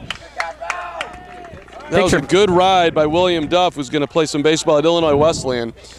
Good charge to center, but one away. Picture perfect route to the ball, though. Didn't panic, and he didn't run to the ball. He took a route to the ball. You do a nice little loop. You get yourself under it, used two hands, made the catch. That's the way you play the outfield at the varsity level. He was camped.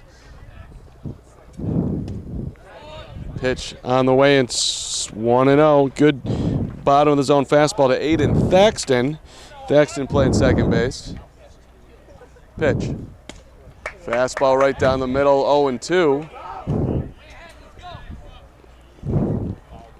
This is Challenge City right now for Dom. The 0-2. On the ground to third. In the hole is going to be a tough play. Throw across the diamond, not going to get there. That's an infield single. Good battle by Aidan Thaxton on with 2 strikes on him. It was a little bit of off speed. He was late on the fastball, but he wasn't late on that, and put it in play and was able to beat it down the line. And that's what's so great about Corrigan. He's getting ahead of hitters. He's getting outs with nobody on. You can risk that play. If there's a runner at first, you have to eat the ball. Thaxton just started running and stole second. Corrigan was not paying attention to him. He just started running. Stole that one easily. That's all on the base runner. I mean, as a lefty, are you really going to expect him to go on the first pitch? That's all on the runner. I don't really blame Corrigan. I just don't expect it on the first pitch. So runner at second here with 1 out. A righty, you could kind of blame the pitcher on that. You always got to keep him close. A lefty, because you have the advantage, because you can do that little lefty move to first. That's just all great base running by the Wolfpack. Pitch in the dirt. I'm paying attention to Thaxton out at second because that was a phenomenal base running player. Not a lot of players, particularly on the high school level, have that level of sense of how to take advantage of a situation. He did beautifully there. And he's getting a good secondary lead out at second right now, looking to become the second Wolfpack run of the game.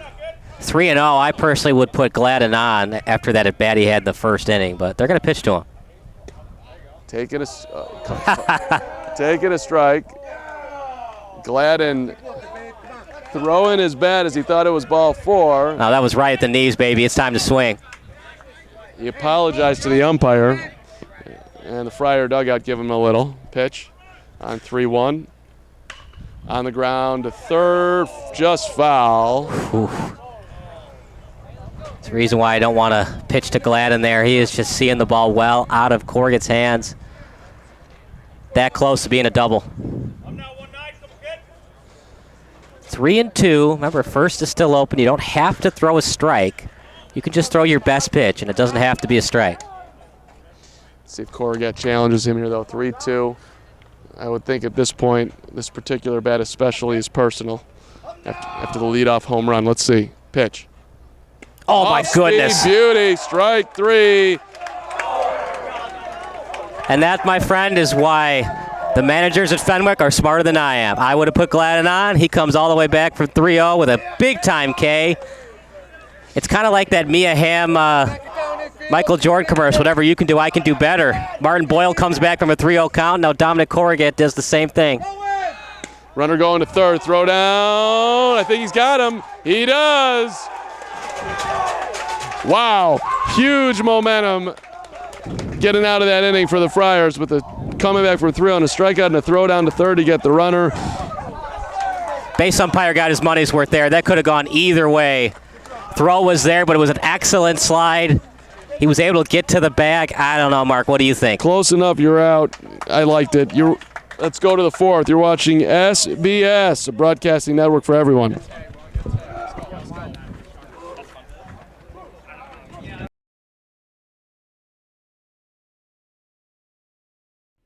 Sports Broadcast Solutions is a broadcasting network for everyone. For those of you who would like to broadcast or live stream your event, or maybe make a highlight tape, but would like a sponsor to fund the event, SBS has a myriad of ways to advertise your sponsor during our broadcasts. We have commercials. We have on-air reads by the announcers. Albatross Physical Therapy and Wellness specializes in pain-free. We have graphics, and we have watermarks. Finally, Sports Broadcast Solutions can create a commercial for you or your sponsor. Whatever your sports broadcast needs, we are at sportsbroadcastsolutions.com. Check us out and become part of the digital sporting world.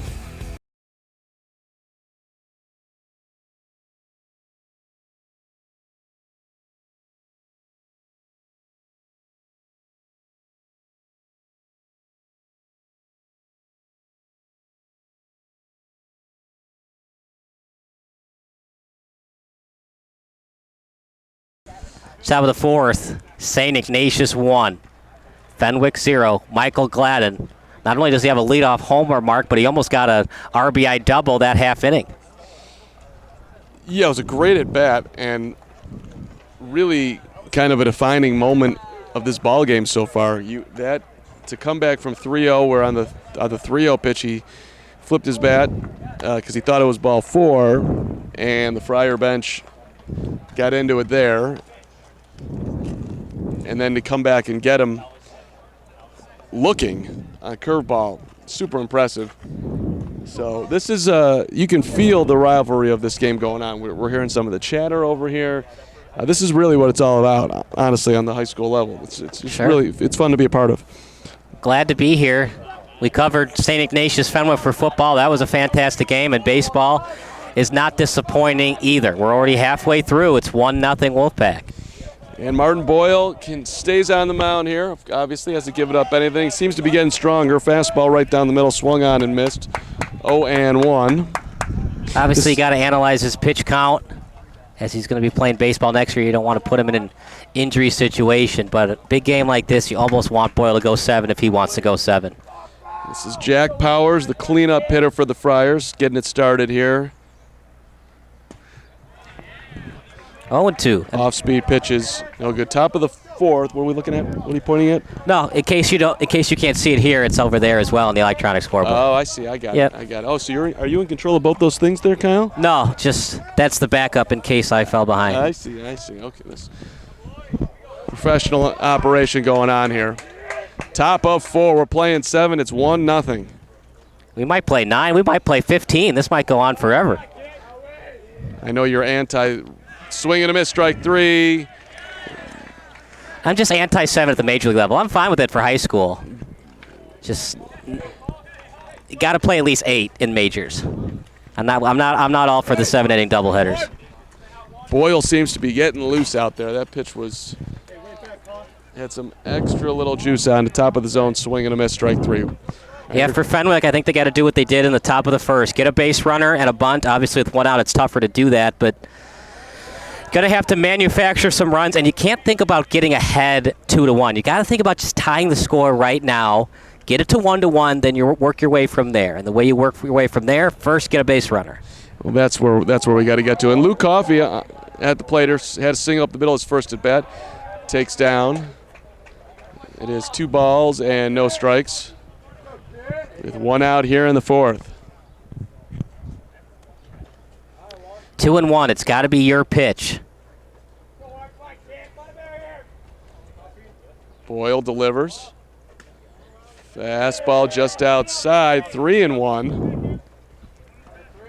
It's got to be on the inner part down the middle. If it's on the outside part, unless you feel confident and you can read it in his windup, probably need to take that outside fastball. Pitch.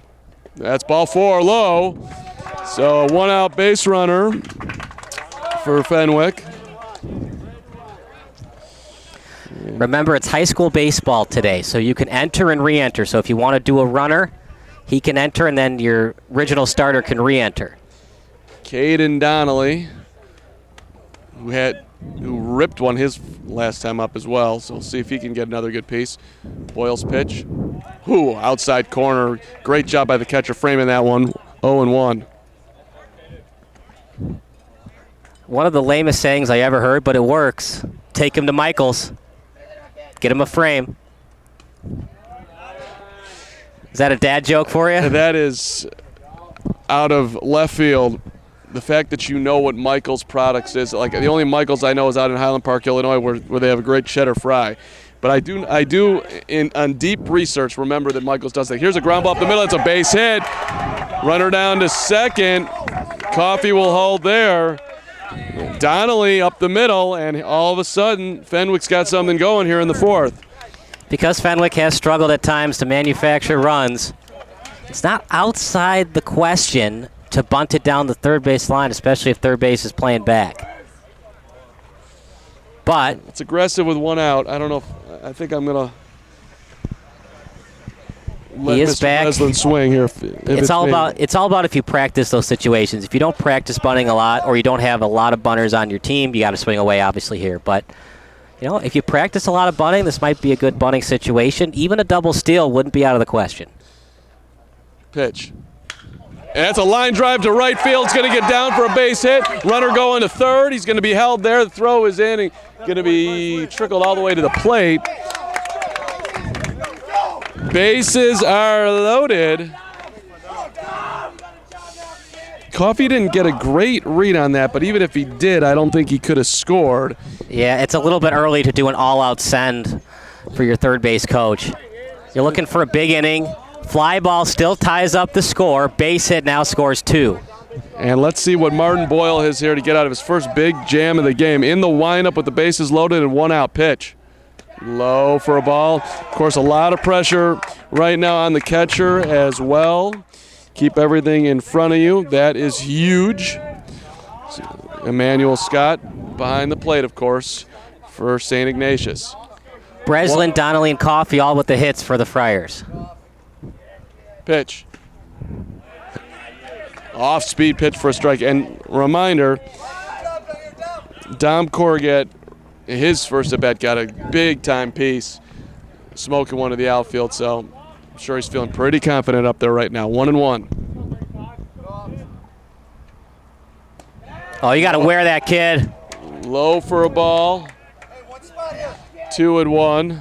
You saying he should have gotten hit by that one? You got to wear that. Tie up the score with the base on ball RBI. I think Dom might be thinking slightly bigger than that. 2-1 pitch. In the air to left. That'll get at least one in. Going back at the wall, making the catch is Gladden. Runner's tag. One's going to score down to third, and another one down to second as the ball gets away. Good backup by Martin Boyle, and we are tied up at 1. Well, he gets the RBI regardless. It's a sacrifice fly. Not good relay by St. Ignatius on the cutoff, and that allows now 2 ducks on the pond and 2 dead. Now, Sean O'Connor was thinking about appealing at second. It's going to be close. I'm going to go to my videographer once this inning ends about how close it was on the tag, but O'Connor was thinking about appealing at second on that play. I'll tell you, that ball kept carrying. It was a good job by Gladden going back and being there. For a second, I thought it was going to be well in front of the wall, but it was right at the wall. He nearly took that out of here. Yeah, this is definitely a shallow park. They don't have dimensions here at St. Ignatius Ballpark. But wow, that's aggressive. Catcher trying to help out his pitcher get out of the inning. 2 balls and no strikes. Perhaps Martin Boyle might be tiring, just announced right now. Nobody warmed up yet for St. Ignatius. You wouldn't expect because Boyle has just been so dominant today. In the air to right field. Calling for it is the center fielder, and he'll put it away. Yeah, good job by Callahan on the catch. We go to the bottom of the 4th. It's now tied up. St. Ignatius and Fenwick, 1-1 here on Sports Broadcast Solutions.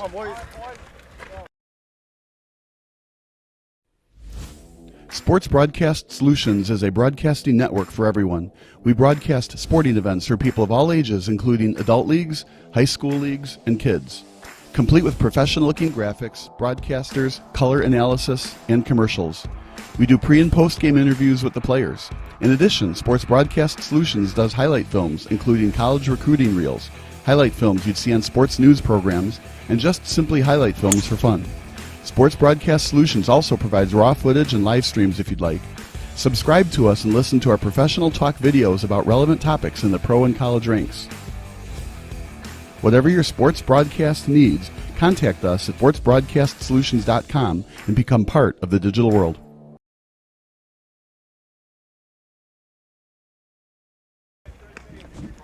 1-1 tie, bottom of the 4th inning. An RBI sacrifice fly by Fenwick earlier on in the game. Michael Gladden with a leadoff homer. That's where we stand right now, a pitcher's duel. Now, if you're St. Ignatius, if you're head coach Sean O'Connor, do you decide to have Martin Boyle finish this game to go 7, or do you consider going to the bullpen 5th, 6th, or 7th inning? I don't think we're quite there yet, but I think it doesn't look to me, at least based on that last inning, that he's going to push all the way through here. But a lot of factors. Let's see, first off, if the Wolfpack can get to Corrigat here in the bottom of the 4th in a 1-1 game.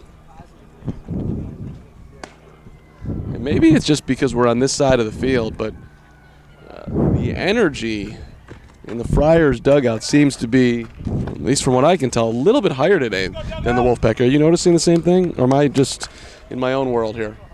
Well, we're on the Fenwick side, so obviously we're a little biased. We can't really hear St. Ignatius, but yeah, you might have something to that because you look at the record, St. Ignatius has a much better record, undefeated in the Chicago Catholic League thanks to that walk-off homer against De La Salle. But yeah, it seems like the energy level for Fenwick, this seems like their World Series. They've struggled this season, and this big rivalry game, they seem to have a bigger energy level right now than the Wolfpack. 0-2 to Evan Stewart. Swing and a miss. That's strike 3. Good morning, good afternoon, good night. Corrigat finding his rhythm. Stewart is down.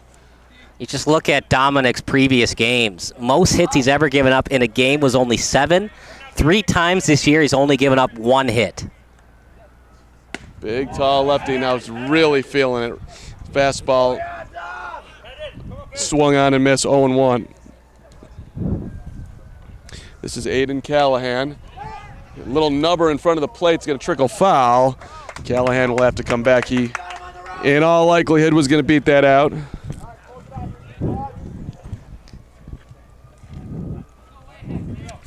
Good job by the catcher and Donnelly, getting right out of that play, going after the ball. You know, as a catcher in a hot day like this, you're going to get more tired as the game drags on, but the athleticism and the conditioning showing there. He was ready to go right out of the box to try to snag that ball and get a 2-3 put out. Did the umpire grant him time? He did. He didn't have to. I think he wanted a new baseball was going on. There, but a little confusing. Either way, it's still 1-2. And that's going to be a line shot out to the shortstop. Good piece by Callahan. Yeah, good job by Wicker staying with that play. A little soft liner, and those are the pros of playing deep. It's easier to make those plays coming in than having to go back to the ball. So good job, the coaching staff, Fenwick, having him play deep and an easy liner for the second out of the inning. I thought he had hit it a little bit harder than he actually did. That was a fairly easy play. Fastball just outside. Emmanuel Scott, the Xavier University student to be. He started in center field in the state championship game as a freshman. Pretty good. And a team captain. Wolfpack unfortunately lost that championship game, but you must be a pretty darn good player to be starting in center as a freshman in a state title game. Yeah, I would think so. And an interesting transition to behind the plate. Pitch. Swing and a miss. Catchers turn center fielders off the top of my head. Craig Biggio, Robin Yount. You got anybody else? Not that I can think of. Ooh, behind a fastball. And that one fouled over. If you're a Little Leaguer at home watching this ball game and you're wondering why they're swinging at those pitches close to their neck, it's because it starts near the letters, and then that four-seam fastball makes it rise out of the zone, and it's so hard to lay off that. Good job by Scott getting a piece right there. I think I guess maybe he had a towel in his back pocket that either the umpire wanted him to get rid of or was just bothering him, one of the two. Either way, we're back at it here, 1-2, with 2 outs here in the bottom of the 4th. That's a ball, 2-2, a little high.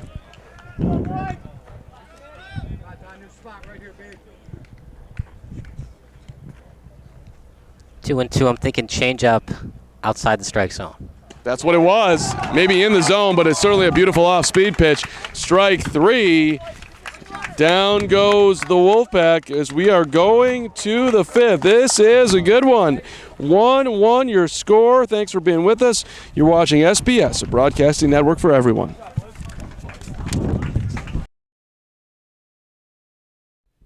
Sports Broadcast Solutions is a broadcasting network for everyone. Instead of spending hundreds or thousands with all these college recruiting sites, let us put together your college highlight reel. For just a fraction of your potential college scholarship and significantly less than these recruiting services, we got this. In addition, we put together highlight reels for teams, including high school, your club team, or travel team. My teammate gave me a great pass, and I just took it. The other team slashed me, took the opportunity, saw where the goalie was weak, and I just shot it there. Solon, O'Connor, and Marsh back on defense. And Marsh gets a blowout. We got a breakaway at 2-0. A shot, and it's a goal! So 3-3. The power play was officially over. Whatever your sports broadcast needs, check us out at sportsbroadcastsolutions.com. Check us out and become part of the digital world.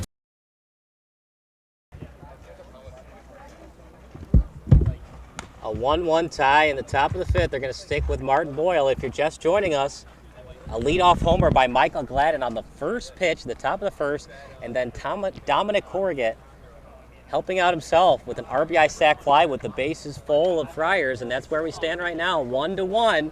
Fenwick has had their chances today. In fact, that inning where Dominic hit the sac fly, they had runners at second and third. They couldn't drive in either runner, but that's where we stand right now, 1-1. And partner Dominic Corrigan is stealing the show right now, pitching, and of course with that RBI sac fly as well.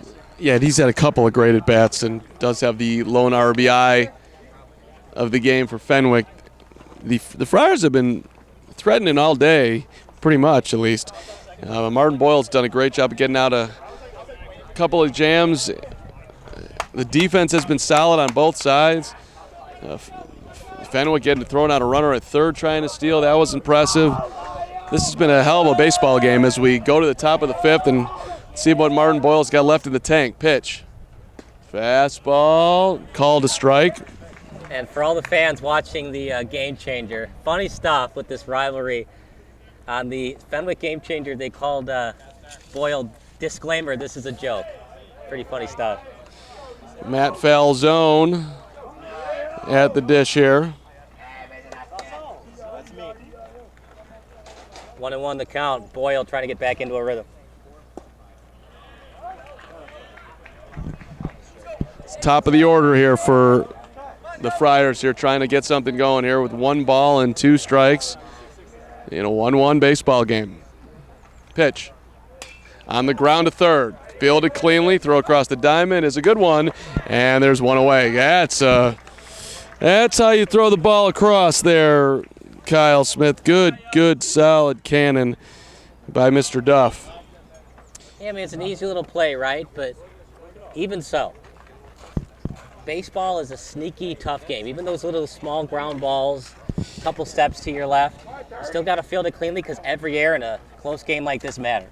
Lucas Wan taking a strike, 0-1. You said that incredibly well. It doesn't look hard, but trust me, to step up, even on a routine like that, play like that, and fire it across, it's a upper level skill. I mean, I hate to bring up this point, but Clayton Kershaw lost a perfect game on a little ground ball to Hanley that he overthrew. I mean, it looks easy, but it really isn't. Yeah, and that's a big leaguer. 1-1 pitch in the dirt, 2-1. And I got to tell you, I'm going to out myself here, was not properly prepared for today. This sun is coming down. It is scooting hot out here, if you will. At least you're not freezing your butt off like you did at York High School. That's for those true. Football games. Fastball a little late on the cut. Count moves to 2-2. Whew. This is the time to just go with your best pitch. Off speed, just low. Juan works it to 3-2. Bullpen starting to get up for St. Ignatius, as you would expect. Going into the fourth, Boyle looked like he was going to pitch all 7. Now he's starting to tire a little bit. The 3-2.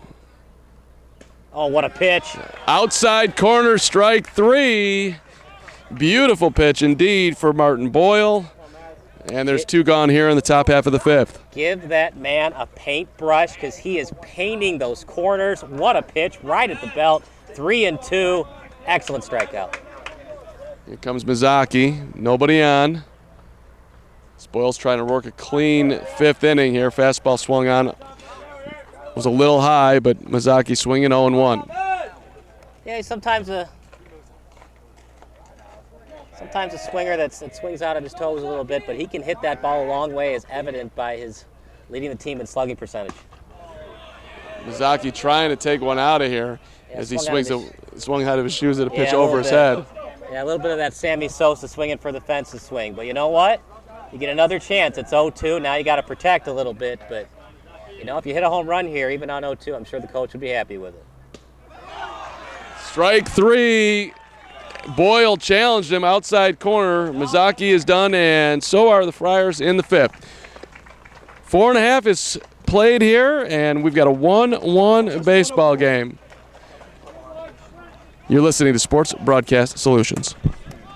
Missing your child's sporting event just plain stinks. But you don't have to worry about that anymore, thanks to Sports Broadcast Solutions. SBS is a live broadcasting network, as well as covering your on-demand needs, recruiting videos, highlight reels, and much, much more. We can broadcast live to any website, and we also post as much on-demand content as you need. For more information about SBS, check out our website at sportsbroadcastsolutions.com. Sports Broadcast Solutions, a broadcasting network for everyone.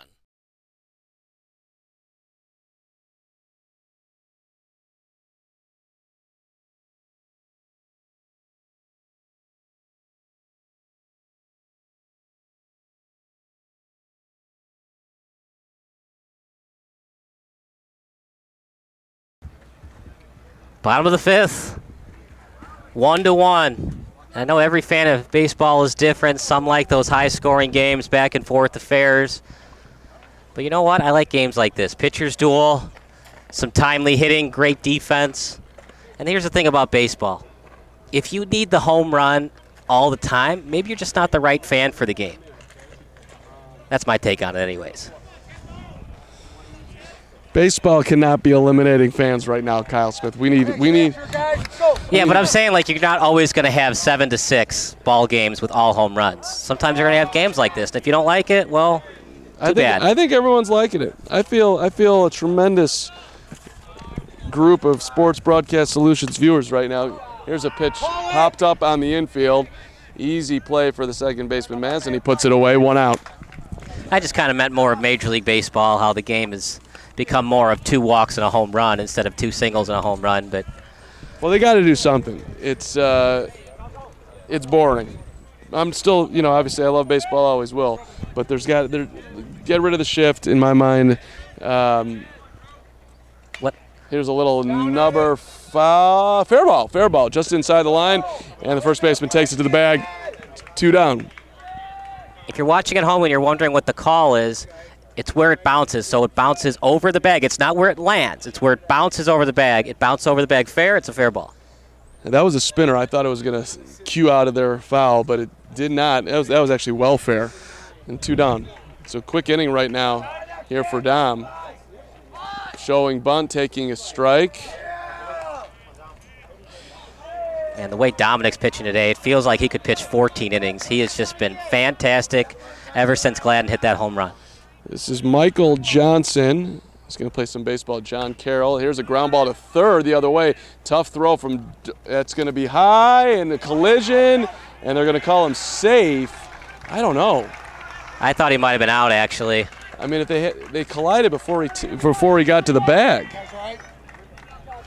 Well, the runner has that baseline. That's his baseline.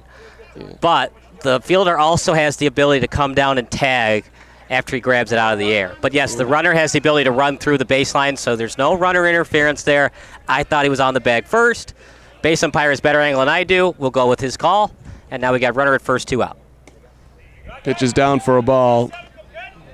It's rare that you see a play like that, but and good thing that both those guys are okay.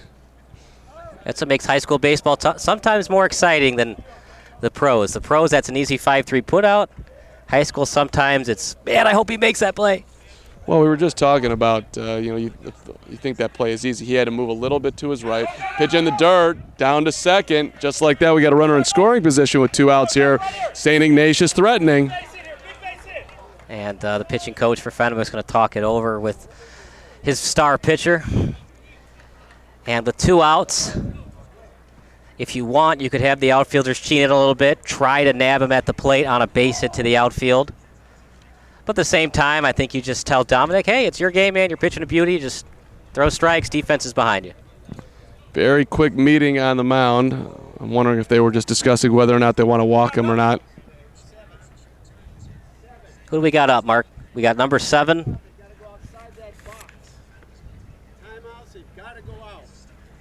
Duff is at the plate for St. Ignatius. Short lead out at second. Curveball in there for a strike. Everything is working right now for Dominic. He is in a groove. Off speed, fastball, curveball, it's all there today. The 2-1. Wow, another strike on the top of the zone and perhaps on the outside corner right there. 2-2. Big moment in this ball game. Pitch. Ground ball just fouled out the right field line. Good piece. William Duff headed to Illinois Wesleyan. Outfielders very deep unless it's hit right to them and they have a good arm. They might just have to cut it off even though that's the winning run at second base. There's a rip shot down the left field line foul. Good thing you're paying attention down there, fans. Hanging out because that ball was smoked. Good contact, but it's just a very loud strike. See if he goes with an off-speed pitch here. It was, and another line shot down the left field line. He's seeing that well. Now we're hearing the Wolfpack bench come alive. Like I said, maybe the Wolfpack were a little bit complacent, a little overconfident going in. They trusted in the records a little bit too much. Fastball got him, no. Strike 3. That was a bad call. Home plate umpire's been good all day, but that was ball 3. But it's a break for Fenwick. We go to the top of the 6th. It's 1-1. What a game here at the home of the Wolfpack. You're watching SBS, a broadcasting network for everyone. Sports Broadcast Solutions is a broadcasting network for everyone. Instead of spending hundreds or thousands with all these college recruiting sites, let us put together your college highlight reel. For just a fraction of your potential college scholarship and significantly less than these recruiting services, we got this.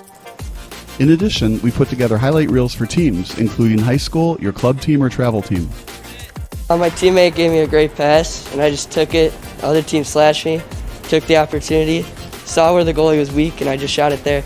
Solon, O'Connor, and Marsh back on defense. And Marsh gets a blowout. We got a breakaway at 2-0. A shot, and it's goal! So 3-3. The power play was officially over. Whatever your sports broadcast needs, check us out at sportsbroadcastsolutions.com. Check us out and become part of the digital world.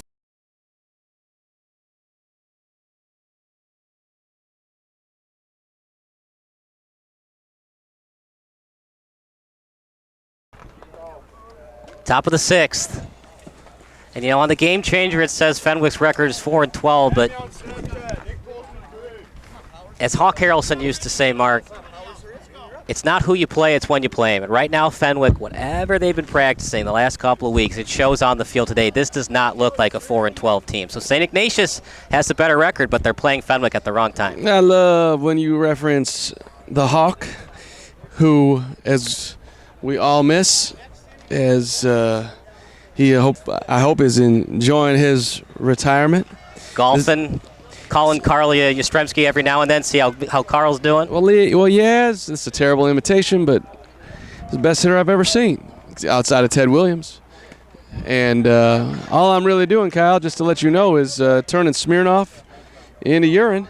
And I've been hanging out, enjoying my life. Do you know Hawk Harrelson's real name? Ken? Ken, yes. Of course I know Ken the Hawk Harrelson. I've read Hawk Harrelson's book. In fact, I read Hawk Harrelson's book on my honeymoon roughly 2 years ago. Did you read it to your wife on your honeymoon? No, she was on her own fiesta. we did that one right. All right, no balls, 2 strikes. First batter here in the 6th inning. Martin Boyle still rocking and rolling on the mound. We don't have a pitch count for you, but I'll get it for you in a second. Oh, really? Wow, that's big time. Did not think we had that. We do. Disclaimer, this is a joke. Has thrown 79 pitches, 50 for strikes. 79 for 50. And how many for Dom? You got that one too? Yep. According to the game changer for Fenwick, Dominic Corrigat, 59 pitches, 45 strikes. 59-45, wow. Swing and a miss, by the way, strike 3. 1 gone here in the top of the 6th in a 1-1 game. And this one has been enjoyable as Luke Coffey steps in. He's had a good day at the plate. the quality of the bats for Fenwick has been a lot better than St. Ignatius. 3 walks, 3 hits. You just got to get those runners in. If they got one of those 2 runners in with 2 ducks on the pond, they'd be leading this game. Pitch is down for a ball, 1-0. And that's, we talked to Fenwick before the game, and that's what they've said. They said, we have a good team. We just need to put it all together consistently. If we can do that, we can make a run at regionals. Here comes the 1-0. Hit foul at the plate, 1-1.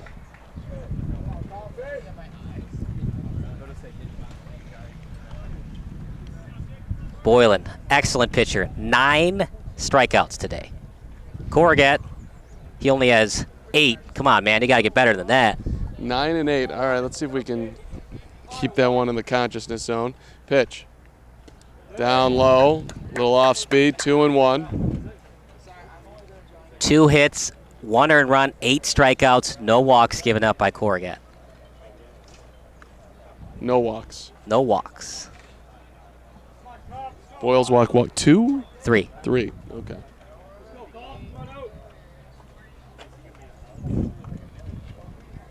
The 2-1. High for a ball, 3-1. Those are those pressure pitches I'm talking about. He's not at 100 yet, but he's already given up 3 walks, and he's fallen behind again. See what he's got here on the 3-1, coming back, a little shake off. And the pitch. In the air to right. Right fielder coming on, and he'll make the catch. Excellent catch that time by Ward. That was not super easy. That was, I think, number 10 out in right. Did they make a change? Leo Rugai. Yep, the quarterback, Leo Rugai. You usually put your best arm in right field, and if you're a quarterback, you usually have a good arm regardless. It's not an easy gig coming off the bench. Hey, go play right. And all of a sudden you get a ball like that coming at you. Julio Franco was the best at that. That guy could hit until he was 75. Oh, as far as, yeah. One of the great stances in baseball history, too. It was just so fun to watch up there. 0-1. Off-speed pitch. Fooled him. 0-2. It's a shame that he didn't get to play in '94 in the playoffs since it got canceled due to the strike. But, yeah, Julio Franco, Frank Thomas on that '94 Sox team. The White Sox might have won the World Series that year, my friend. They would have played the Expos probably in the World Series. 0-2 the count. The 0-2 with 2 outs is called strike 3. That strike zone is expansive back there. To the bottom of the 6th we go in a 1-1 game. You're watching SBS, broadcasting home for everyone.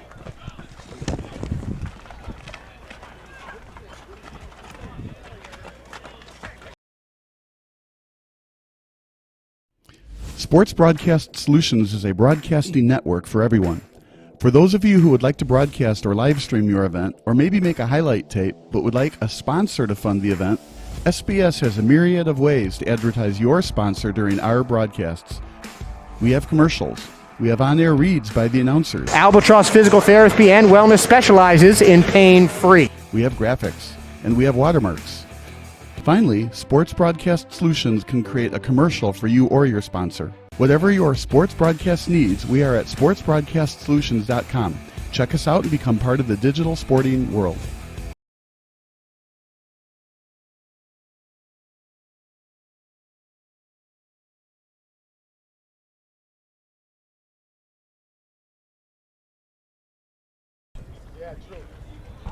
It's a 1-1 game.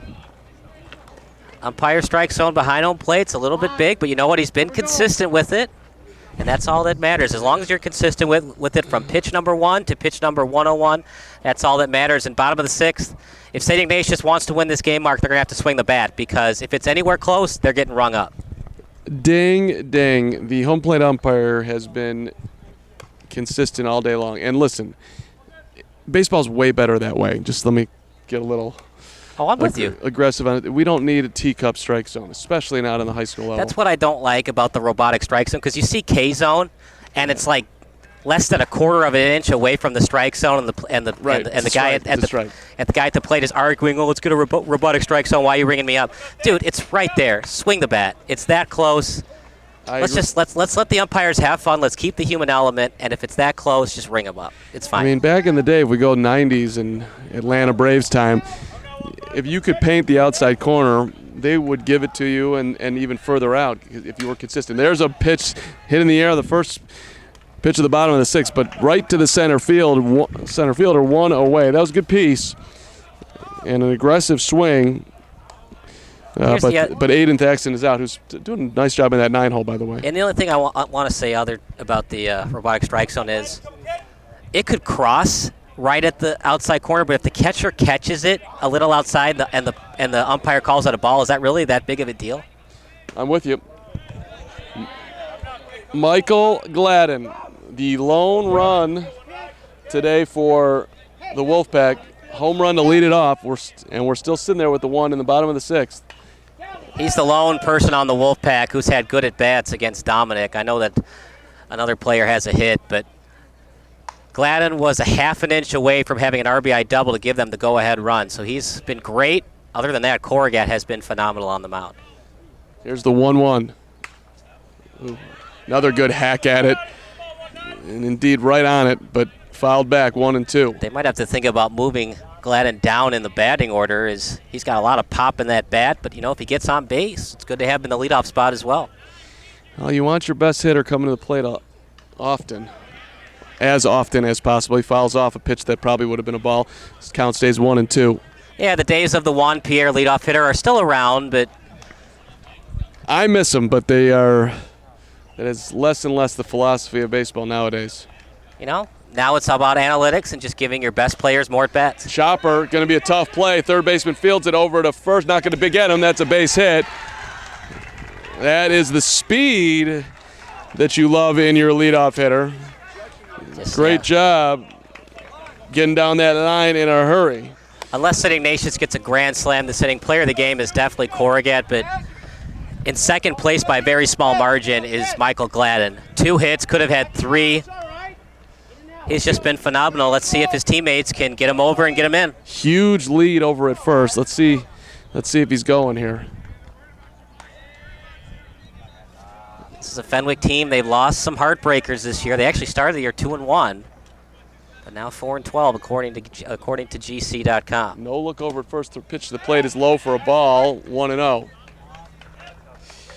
A little cat and mouse game right now. See how much Dom pays attention to Gladden over at first. Let's see. He has the advantage being a lefty. Now lefty. Look over right back to the plate. Ground ball hit to second. Fielded cleanly. Throw to short. Oh boy. They're going to call.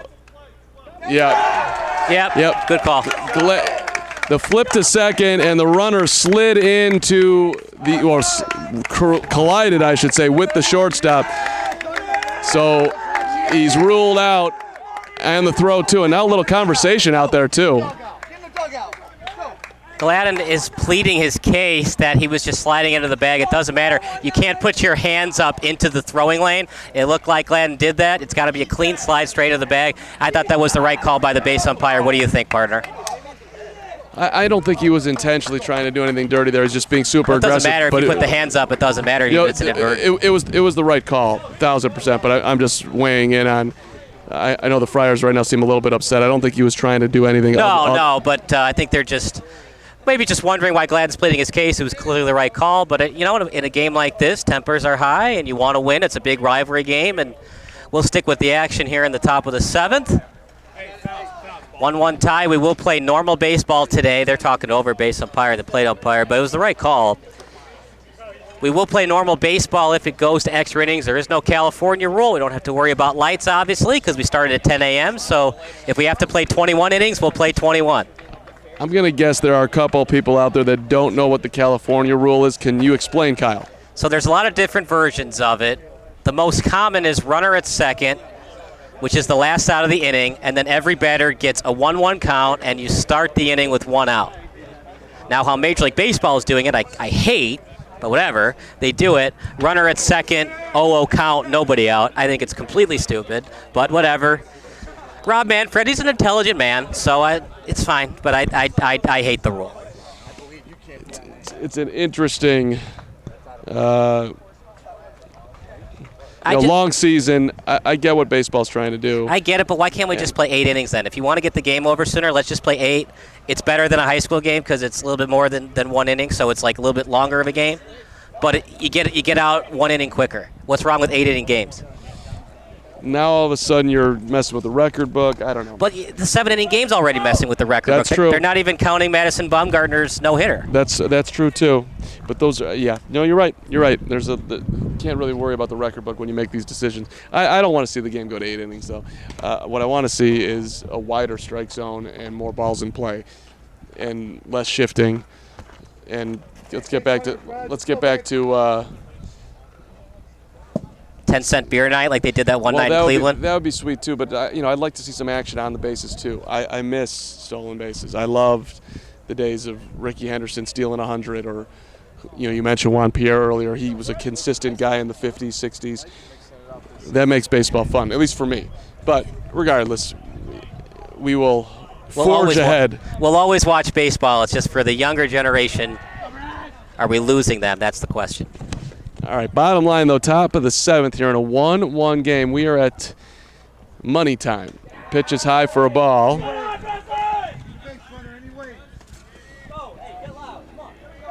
This is the 9-hitter, Luis Gonzalez, trying to start it off here. Oh, my goodness. Boy, off-speed pitch swung on, 1-1. You couldn't even hit that with a tennis racket. That was an excellent pitch on 1-0. Aggressive swing, too, on early in the count in a tie ball game, late trying to get a base runner. Pitch is fouled at the plate at 1-2. Are you going to go to any baseball games this month or next month, Mark? I don't have any planned, Kyle, but I wouldn't rule it out. I am a spur-of-the-moment guy. Don't box me in. So I'd like to get myself to both Guaranteed Rate and to Wrigley. Hit foul at the plate. Straight back, I should say, 1-2. This young man, Martin Boyle, might be pitching at Wrigley in a couple of years. Are you planning on, have you been already? What's your baseball attendance look like? I got to go to a Cubs Sox game at Wrigley. I've never been to one. I've been to many at Guaranteed Rate, but I got to go to one at Wrigley. Maybe this year I'll go. Well, off speed, hanging in there, fouling it off Gonzalez. I've been to a lot of great Cubs Sox game at Guaranteed Rate. I was at the Jose Valentin walk-off, and I was at the day where Carlos Zambrano didn't like the Gatorade. That was a day. Oh, you're fine. Was that the same day, or rather, were you at the Barrett A.J. Przinsky? Wow. No, wasn't at that one. I was, and it was intense. Those games were. I love the rivalry. I absolutely love the games. Do you like the Crosstown Cup? I think it's a little bit corny, I don't care about the cup. But I wish they played each other 18 times a year. Pitch. What a pitch. Oh, just low or just outside. We can't really tell from here. See, that's the problem with the new age of baseball, catchers getting down to one knee to frame it. Sometimes these umpires think, why are you going down to one knee? It must be in the dirt, right? Okay, ball. Here comes the 2-2 in a 1-1 game, in the top of the 7th. Swing and a miss, off-speed, strike 3. Boyle dialing up a bunch of off-speed stuff in that at-bat. Just flat-out junk. Breaking balls, change-ups, fastballs, just mixing it up, keeping these hitters off balance. The command hasn't always been there, but when he's needed a big pitch, he has delivered. This is a great matchup here. Pitcher versus pitcher. Corrigan is responsible for the lone Fenwick run on a sac fly. He nearly took it out of here. I'm sure he's thinking about doing something along those lines right now. 0-1. Down low, 1-1.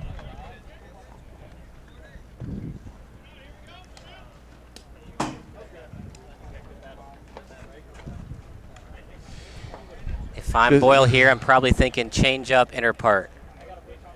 1-1. That's exactly what it was. 1-2. Kyle Smith dialing up his baseball knowledge like Steve Stone in his prime. Did a lot of years catching. Obviously, I never got to the big show, but you get a feeling for these hitters. You get a feeling for your pitcher.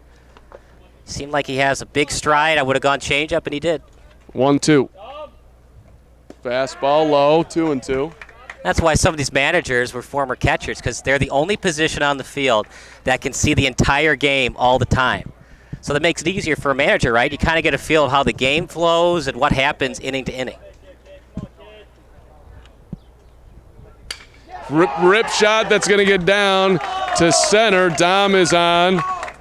As his great day continues, we're going to get a pinch runner. Now he can re-enter, by the way, so this isn't a pinch runner. It's just a courtesy runner. I'm sorry, courtesy runner indeed. I would expect Dom is going to pitch the bottom of the 7th here. Good piece.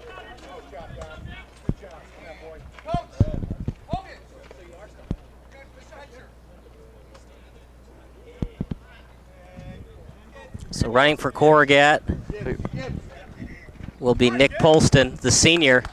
Just a little guy, 5'8", but he's got a lot of speed.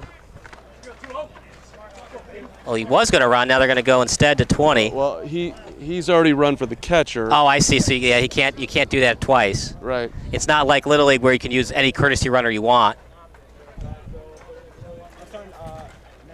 All right, Gibbs. Tom Gibbs will run, the senior. Go, Gibbs.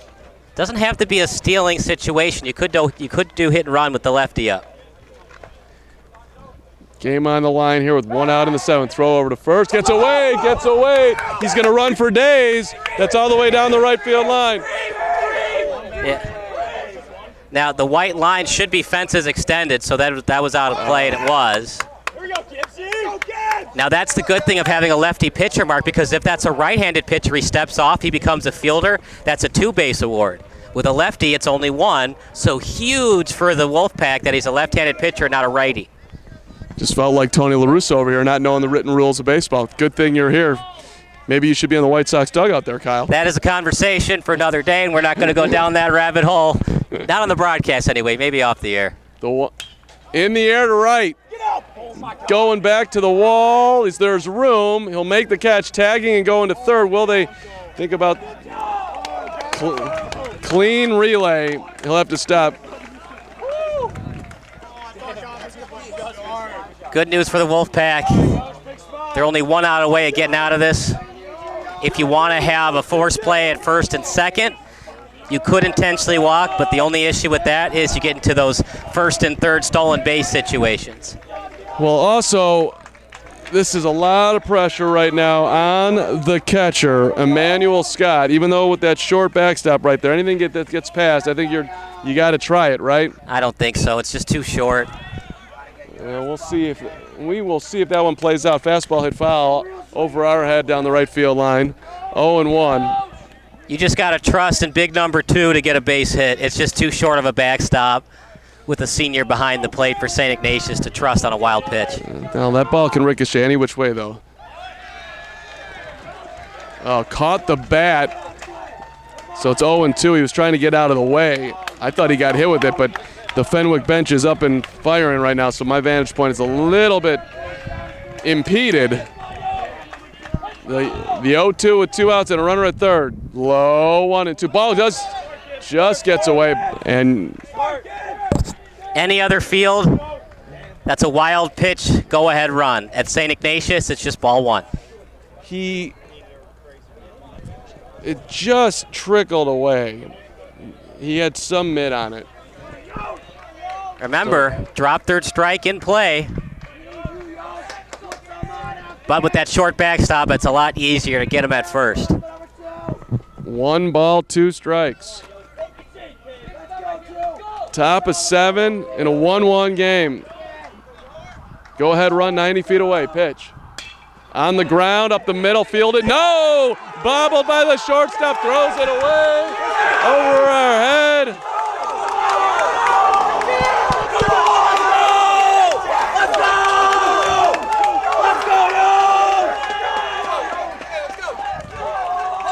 Wow. You hear the reaction from the Fenwick bench. They're going wild. That's a tough way for Boyle to possibly get the loss is Sean O'Connor. He's going to just pat him on the back and be like, it's not on you, man. We got to make the plays. And honestly, Mark, I mean, it's just going to be hard to win baseball games. Now, they still bat in the bottom of the 7th, but it's just hard to win baseball games. Not only were they not getting the hits, but they weren't getting walks. And when you're not getting on base consistently enough, that just fed up. I mean, that just increased the confidence for Corrigat. And as the game drew on, Corrigat got better because he didn't have to worry about walks because they were swinging at some stuff out of the strike zone, as well as Corrigat painting that black. But we still got a long way to go. You get this out, and you still got 3 outs to work with in the bottom of the 7th. We have a new pitcher on the mound. Michael Conway is going to come on to get the final out of the ball game. Now 2-1, and indeed, the Wolfpack does have 3 outs to work with here when they get up here in the bottom of the 7th. That is a not favorite moment for the shortstop, Evan Stewart, but hey, shake it off, keep moving. You're going to make errors when you play this game. It happens. Well, you just can't put your team in a spot where your shortstop has to make a tough play at short to preserve the game. This game was won and lost. I mean, we'll still see what happens at the bottom of the 7th, but this game right now was won and lost. St. Ignatius just didn't get enough offensively. Really, Michael Gladden has been 2/3 of their offense today, and you can't rely on one player to win games for you. Sure, when you only score 1 run, team game. That being said, I'm sure Evan would tell you that that's a play he's got to make. Right now, 3 errors for St. Ignatius, 2 for Fenwick. Isn't baseball an interesting game like that? Well, we talked about it at the start here, how this one will be decided. It's, throwing strikes and who's going to catch the baseball. It's never perfect out there. Yeah, high school varsity, they're still kids for a reason, so they're going to make more plays than the freshman, sophomore more players usually. But yeah, errors are going to happen. It happens at the major league level. You got to find a way to get on base. You got to find a way to rise above that and score runs. And right now, St. Ignatius hasn't been able to do that. But you get out of this inning, don't give up any more runs. A bloop and a blast, you win on a walk-off. Or a million other ways it can happen. So we shall see. This has just been a great baseball game on both sides. Oh, yeah, this is everything you wanted out of the rivalry game. 4 hits for Fenwick, 3 for St. Ignatius. Everybody producing at the plate, and it's the bottom of the order producing for Fenwick. Come on, Juan.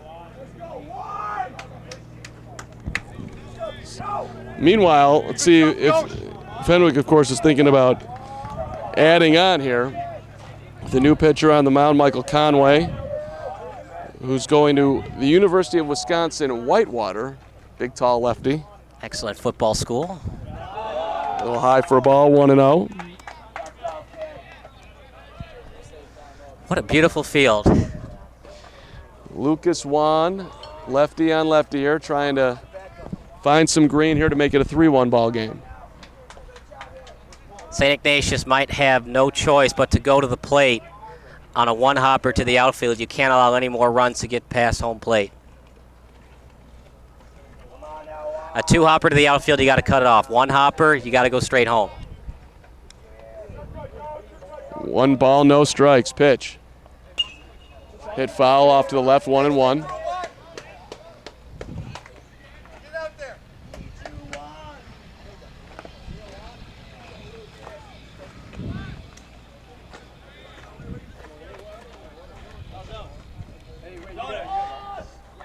One ball, 1 strike. Short lead out at second. Pitch.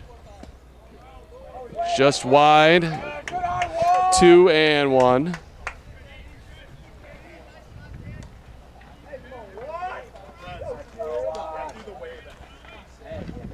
Lucas Wan.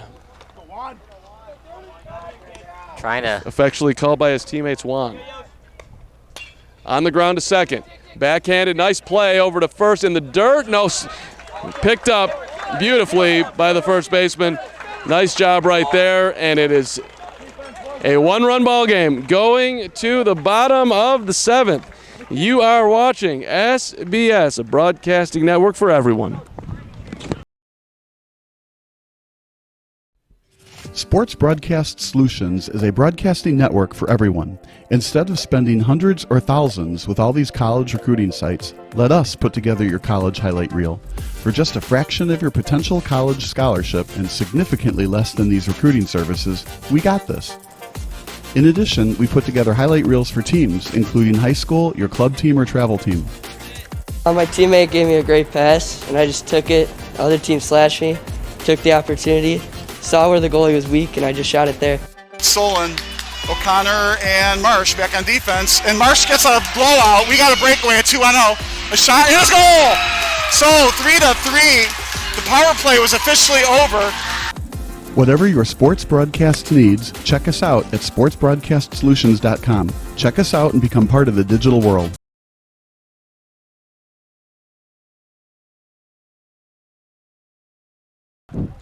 Colin McKinnon is on for the Fenwick Friars here as we go to the bottom of the 7th. Tremendous outing.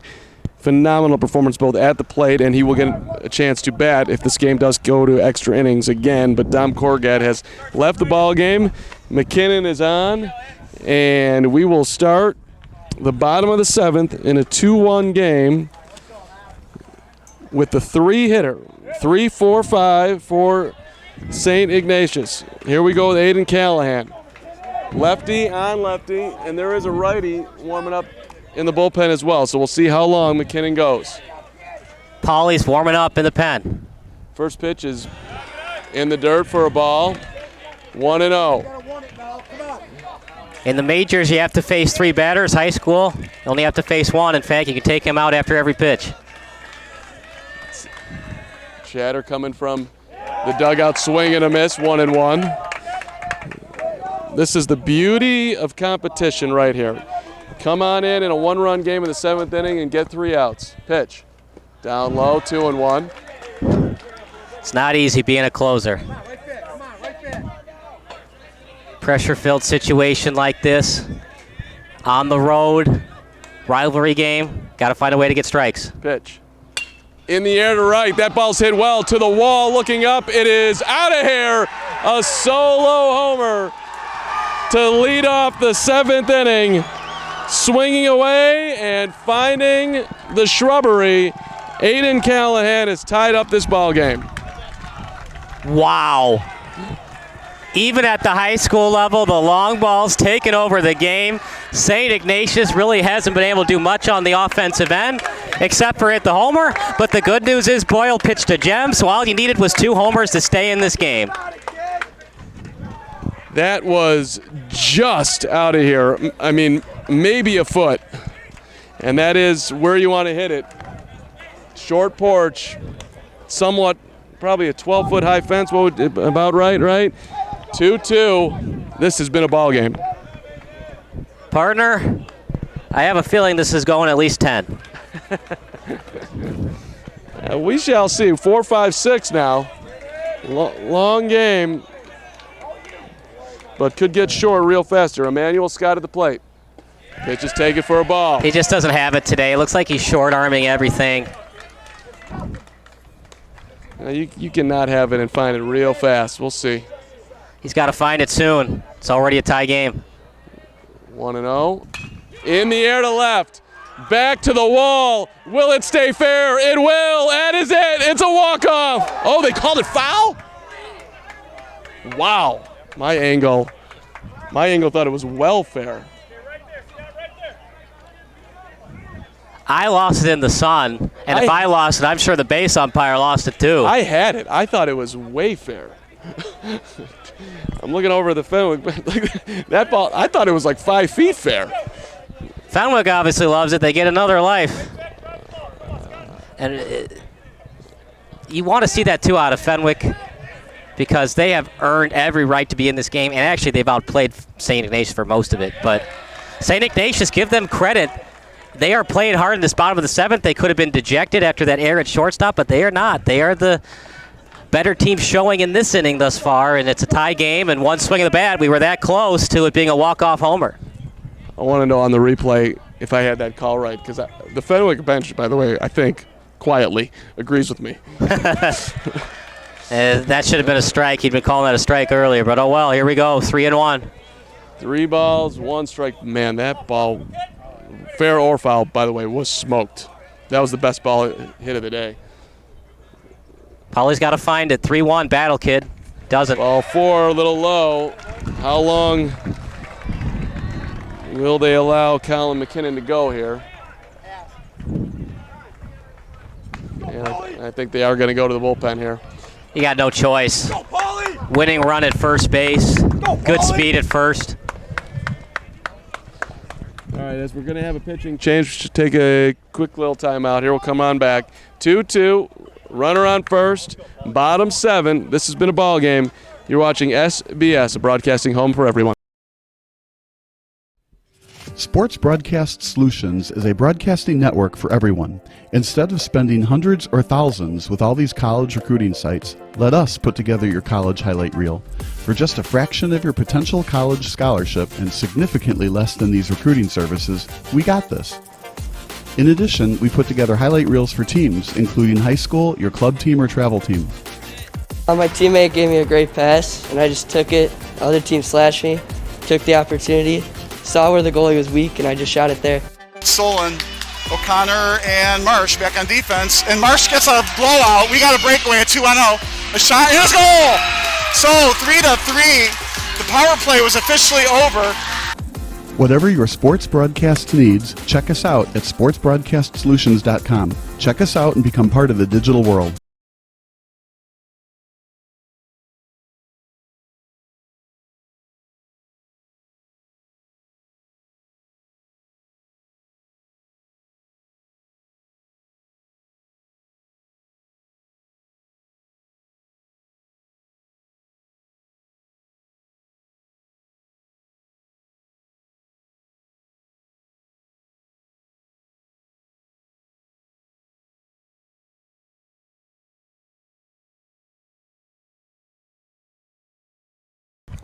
Robert Pauly on the mound, 2-2 tie. And you know what, Bob? You just got to shake off that tying home run. Doesn't matter anymore. You just got to find a way to get to the 8th inning. You just call me Bob Visselet. You remind me of Bob sometimes. You got that, Bob? First of all, Bob, I miss you. Second of all, Kyle misses you. Third of all, your name is not Bob, it's Mark. My name is not Bob, it's Mark, which is totally fine, but I'm just processing. My own memory, by the way, and in the moment. But I think everyone's got a different name right now because we're watching a phenomenal ball game. 2-2, the runner on first with nobody out here in the bottom of the 7th. It was a 1-1 game to the 7th. Fenwick was able to push a run on a 2-out ground ball to short, which was an error. Yeah. 2 error on the play, actually. Booted it and threw it over the first baseman's head, but now a leadoff homer in the 7th, and a bunt is down the line. It's going to trickle foul. Yeah, that's why you don't push at the ball on a bunt. You let the ball hit the bat. When you push, usually that ball lands foul like that. Good, again, fundamental baseball knowledge from Kyle, which is one of the many reasons. Hopefully you're enjoying the SBS broadcast right there. The strategy of that is interesting. I can't wait to see that on replay. I lost it in the sun, but it was that close to being a walk-off homer. I've talked to 5 Fenwick players. They all think it was fair, except their manager thinks it was foul.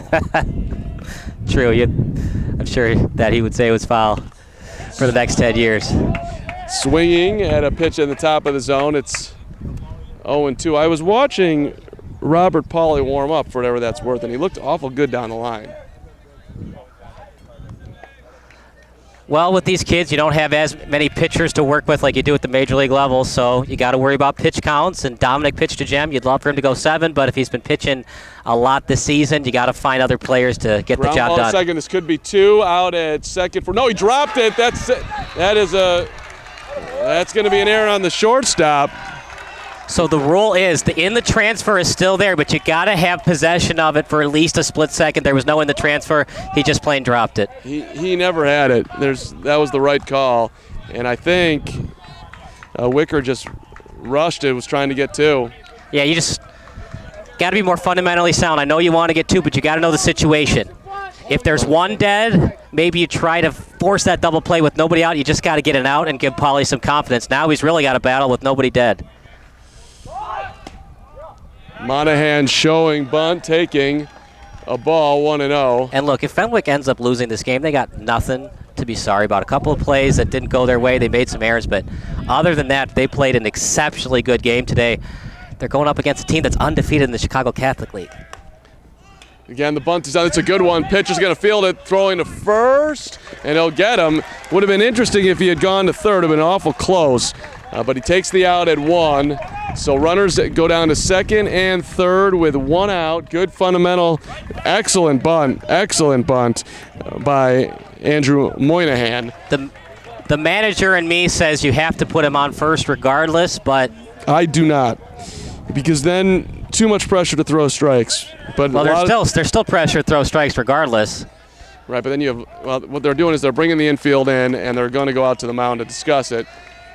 Well, regardless, you got to bring the infield in, regardless if there's a force at every base or second and third. Yeah, of course. I like having an open bag so the pitcher can feel at least somewhat comfortable to try outside the zone, especially when you get to 2-2, 3-2. And also when you're talking about a pitcher coming in facing his second batter, third batter of the ball game, it's asking an awful lot. Now, on St. Ignatius' side, how do you try to score the run? There, you can hear just the get a fly ball. That's all. You can hear. Good God, you can hear. You can hear the Fenwick bench talking about be aware of the squeeze. They just bunted down to second and third. Would you be that aggressive perhaps in squeeze? Who knows? It's a shallow field, so a fly ball doesn't necessarily guarantee you the victory. First pitch is low for a ball. Outfielders, of course, are at a depth where they could throw out the runner on a fly ball. Or you could just be like every other hitter and just hit a home run. The 1-0 in the air down the right field line. If it was fair, it would be over, but it's well foul. 1-1. Excellent piece. And for Paulie, you just shake that off and be like, it's just a very loud strike. All I need to do is get an out and hope it's not a fly ball to the outfield. Michael Johnson going to John Carroll University. Trying to win it right here for the Wolfpack. Fastball just out. Strike zone all of a sudden feels a little tighter. Yeah, the catcher's got to do a little bit better moving those knees and frame it, but yeah, that was pretty outside for any type of frame. 2-1. Pitch. There's a strike, 2-2.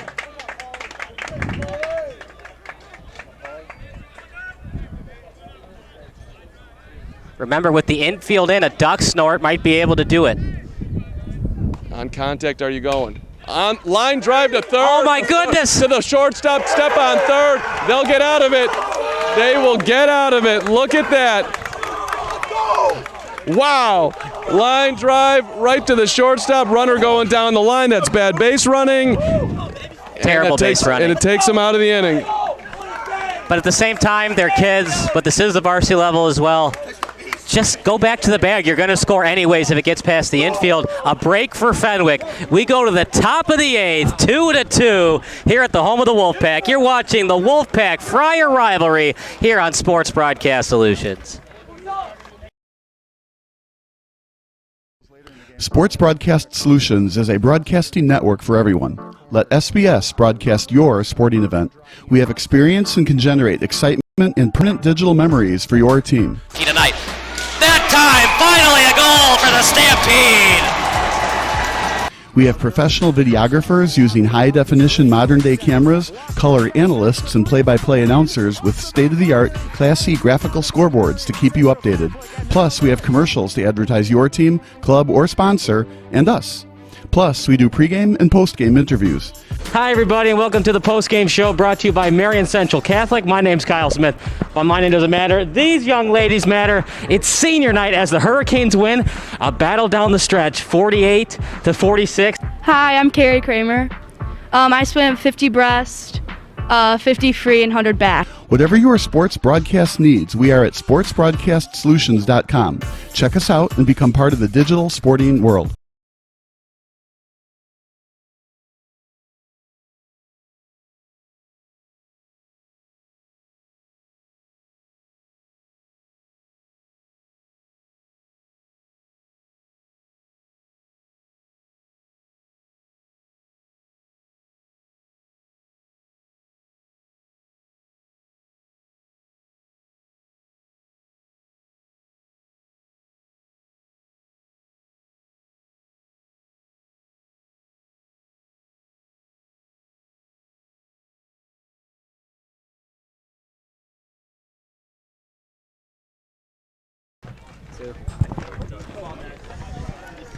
St. Ignatius College Prep, we have a good one today.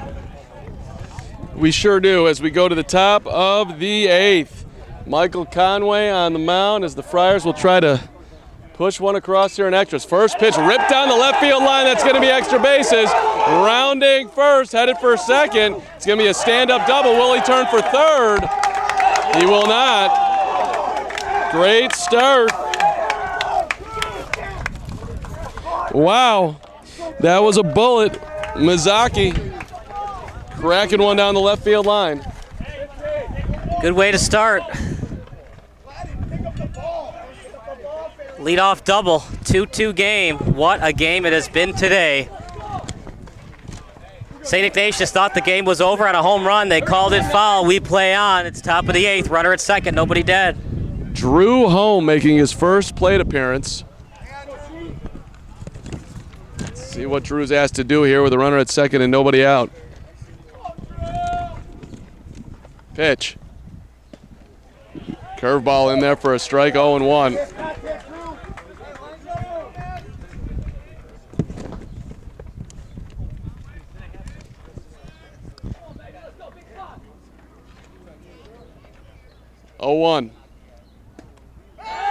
Throwback behind the runner. Nearly had Mizaki. That was we've seen multiple times today that Emmanuel Scott is not afraid to fire back behind you. He sure isn't, and for St. Ignatius, they haven't played their best game, but that doesn't matter. Just find a way to win. Sometimes you're going to have these battles, and you just got to find a way to win the war. They've lost a lot of the battles, but if they win the war, all's well that ends well. No balls, 2 strikes. Time is called. Drew trying to put the ball in play here.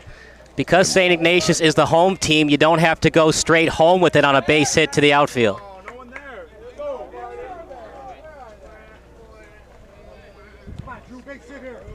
Anything to center field, you can consider tagging up on. Anything to right, you got to tag up. See if Drew can put the ball in play here. Curveball, beauty, strike 3, and 1 away. What a pitch by Michael Conway. Stuck with the off-speed, and off-speed. No adjustment at the plate. I think he was making adjustments. I just don't think he has a chance. This is a big man on the rubber for St. Ignatius, who is dealing right now. Samuel Wynn at the plate, taking a curveball down for a ball. We are in extras. 2-2. We had a home run that might have won it, that looked fair, that was called foul. We had runners at second and third and 1 out and a line drive right to the shortstop. Perfect positioning, if you will, and then a flip to third to end the inning. We had a home run just get out of here to tie up the ball game for St. Ignatius to lead off the 7th inning. And we had again throw back behind him, and finally we're going to get a throw into center field, throw down to third. He's going to be safe. That was the right decision, Mark. It was the right decision. It was just a bad throw. Good throw. He's out at second. You're taking a lot of risk when you do that. That throw was from his knees. I love the concept. I love the confidence. I love the trying to make plays. That was a tough chance all around. It was a very aggressive secondary lead. Catcher made the right decision, but you got to have confidence in that arm. Maybe he was a little too overconfident. Another error that could kill St. Ignatius. It's a big play. The error forces the infield in with less than 2 outs. 2-1. See if Conway can pick up his defense here. Pitch. Fouled at the plate. 2-2.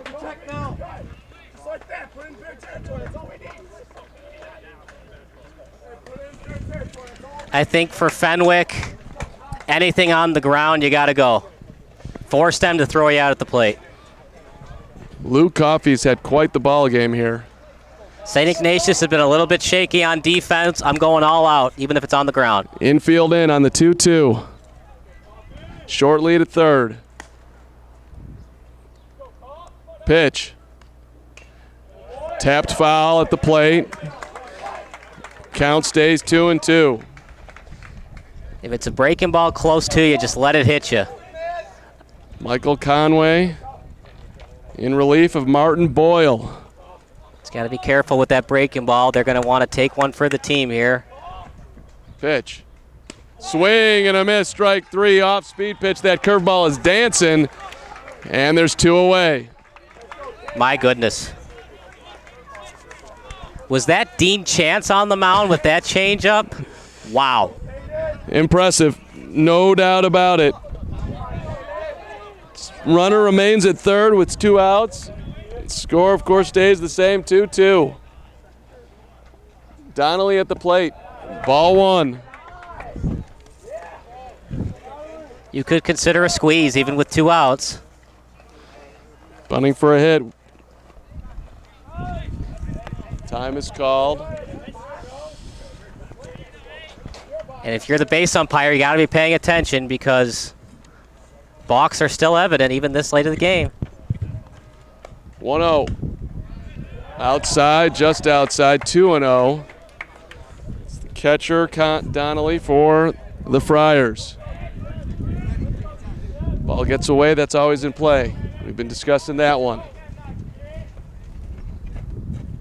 Here comes the 2-0. In there for a strike, 2-1. Donnelly's been catching all day long. He didn't love that call. Hopefully he's been hydrated because they're going to need him to catch at least one more half inning. 2-1. Does he have confidence in the breaking ball here? I bet he does. There it is. It's 2-2. Yeah, you got to have a little bit more discipline at the plate. That was way off balance. Got to keep that weight back on that curveball. Can hear the Fenwick bench saying, you know it's coming, and they do, but this pitch is has so much bite on it, it ain't easy to barrel up. He's getting really fidgety with that stepping off action. If it's anything towards the plate first before he stepped off, it's a balk.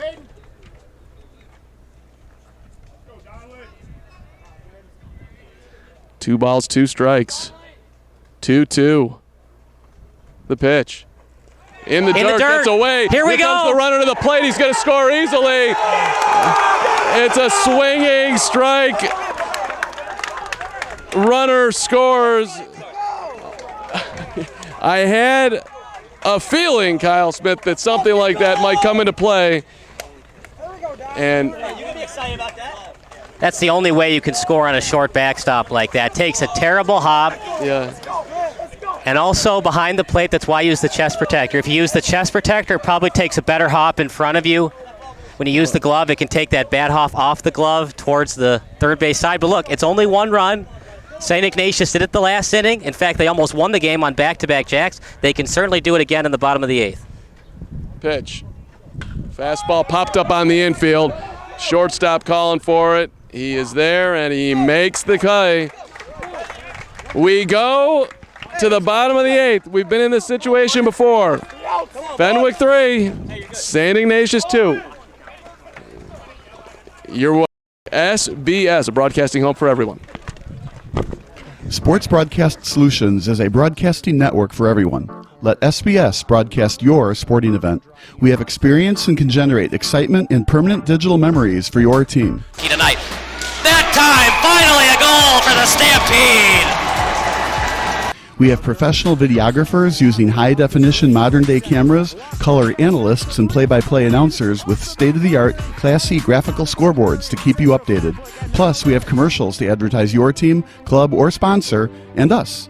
Plus, we do pregame and postgame interviews.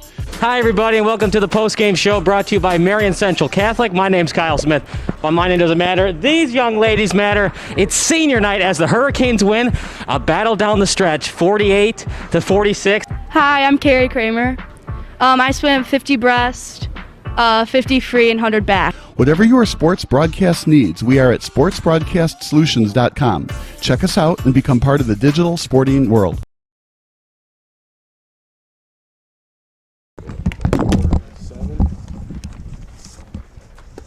Bottom of the 8th action. 8. Go ahead. I was just going to say Boyle and Carragot will both get no decisions if you still care about wins and losses. I'm all about the front of the jersey, not the back, my friend. I'm all about that FIP, that ERA plus, WHIP, XERA, all these other crazy Fangraph stats they have. I'm also all about this game. This has been a phenomenal, phenomenal game. And we'll see if there is one more rally left in the Wolfpack. They've come back once today, and they nearly won it in the 7th. Same thing if they were down 2-1. Same thing sitting in front of them here in the 8th, down 3-2. Go ahead. It's been a one-run game all day.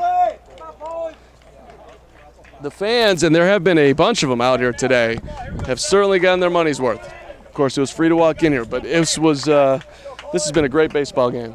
A lot of fans behind the plate, a lot of fans down the line. I think everybody's excited that the world is somewhat getting back to normal here.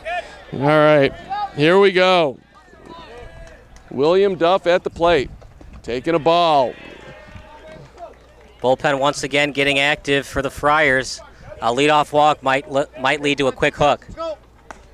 You're going to get back to the top of the lineup here. And we're going to see the man who started us going earlier today. Michael Gladden's going to get another at bat here. 8-9-1. 1 ball, 1 strike. Chopper, this could be trouble. It's going to be fielded by the pitcher. He throws high, but he's able to hold the bag, and they get the out. That was a great, great play.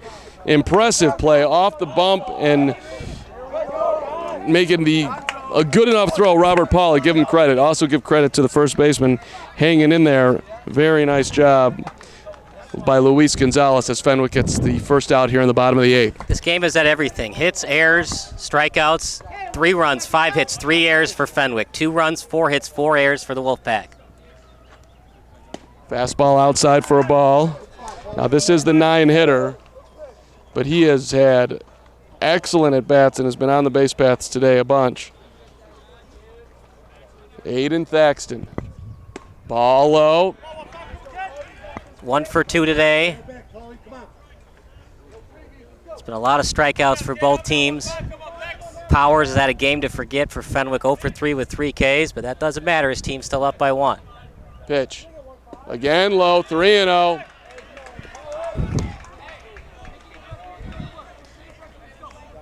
Red light. Probably double red, I'd say. He's showing bunt. Let's see if Paulie can find the dish. He cannot, just outside. And I love that. I hate the unwritten rule of umpiring. Anything close you call a strike on 3-0. No, it's either a strike or a ball. Doesn't matter what count it is. It was outside, that's ball 4. Let's move on. Runner at first, 1 out. As I mentioned a minute ago, Michael Gladden led off this ball game with a homer. He does it here. It'll be a walk-off 2-run shot. We'll see. Swing in a minute. A little foul straight back at the plate. 0-1. Humongous gap in left center. The ball does die on the grass a little bit here, though, at Wolfpack Field. Thaxton has good speed at first. Be interesting to see if he tries to get his way down to second. Don't go anywhere. Post-game show brought to you by the St. Ignatius College Prep Athletics Department coming up after the game. Pitch just low. Paulie wanted that one. Didn't get it. 1-1. Anything to right field should get him over to third. Wind blowing in now a little bit from right. On the ground, through into left field. That's going to be a base hit. Gladden on again. Runners at first and second. The drama continues. All right, you're the coach, Mark. If it's hitting the gap, are you sending the runner from first home for the game-winning run? I tend to be aggressive. If the outfielder has the baseball and my runner has not rounded third, then I'm not going to send him. But if I'm ahead of the play, or even with the play, I'm sending him. But now, just things to consider here. Your on-deck hitter is Aidan Callahan, who tied up this ball game with a home run in the 7th inning. So you don't need, you're in the right spot of your order right now. Evan Stewart looking to perhaps atone for the Air out at short right here. Great opportunity. Two on with one out. Exciting game at Wolfpack Field. Pitch fouled at the plate. Maybe a little too exciting for these coaches. I'm sure that they've gained more gray hairs than they would like, but it's been fun for us, the fans. You gotta love it, baby. 3-2. One out. Runners at first and second. Pitch is called a strike on the inside corner. 0-2. Gotta find a way to put it in play. Fenwick has turned a double play. In fact, they had a second one on base runner interference. Gotta find a way to get it in play here, though. Pitch. In the air, center field, short coming in. Will make the catch. Throw. You know, he could have, I know it would have been risky, but what's the worst that could happen? Pitcher was backing up the play. If it's an overthrow, it's going to be backed up anyways. You don't have to worry about that runner getting into third. Yeah, it's my conservative nature is actually what the Fenwick coach was yelling at, run it in. Like, take no chances. But here we go, 2 outs. I thought that ball was going to drop. It did not. The moment of truth with 2 on and 2 out. Pitch. Oh, you got to wear that, kid. Just inside, 1-0. Aidan Callahan homered in the 7th to tie up the ball game. That was a shot. Chance to be a hero again. On the ground, chopper fielded by the second baseman. Easy toss to first, and the Fenwick Friars have pulled it off. They come in and beat the Wolfpack today in a great ball game. Back and forth we went. 3-2 your final. Tip of the cap to the competitors on the other side. Of course, these teams know each other incredibly well, and just an absolute phenomenal ball game. We'll have the post-game show coming up. 3-2, Fenwick takes it over St. Ignatius. You're watching SBS, a broadcasting home for everyone.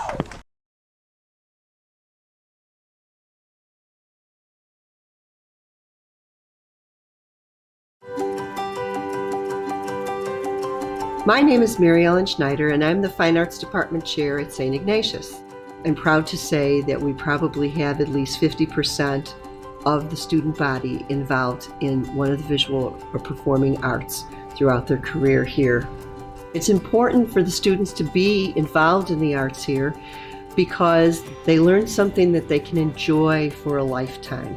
There's no cap on how old you can be to be a musician or a visual artist and create. Our talented students are very creative. Beautiful things are displayed around the school.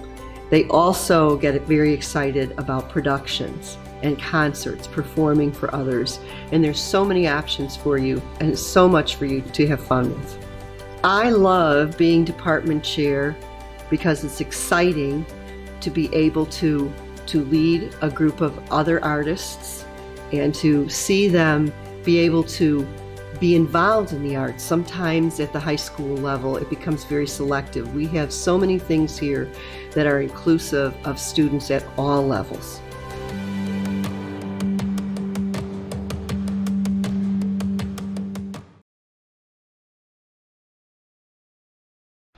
Missing your child's sporting event just plain stinks. But you don't have to worry about that anymore, thanks to Sports Broadcast Solutions. SBS is a live broadcasting network, as well as covering your on-demand needs, recruiting videos, highlight reels, and much, much more.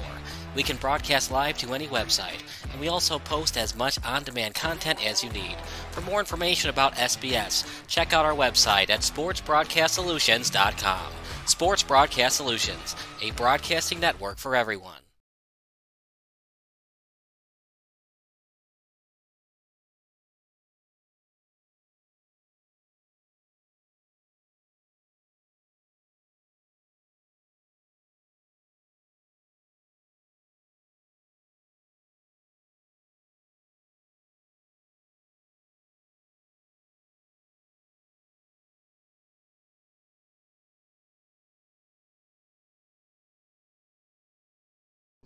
Sports Broadcast Solutions is a broadcasting network for everyone. Let SBS broadcast your sporting event. We have experience and can generate excitement and permanent digital memories for your team. Tonight, that time, Stampede! We have professional videographers using high-definition modern-day cameras, color analysts, and play-by-play announcers with state-of-the-art, classy graphical scoreboards to keep you updated. Plus, we have commercials to advertise your team, club, or sponsor, and us. Plus, we do pregame and postgame interviews. Hi, everybody, and welcome to the postgame show brought to you by Marion Central Catholic. My name's Kyle Smith.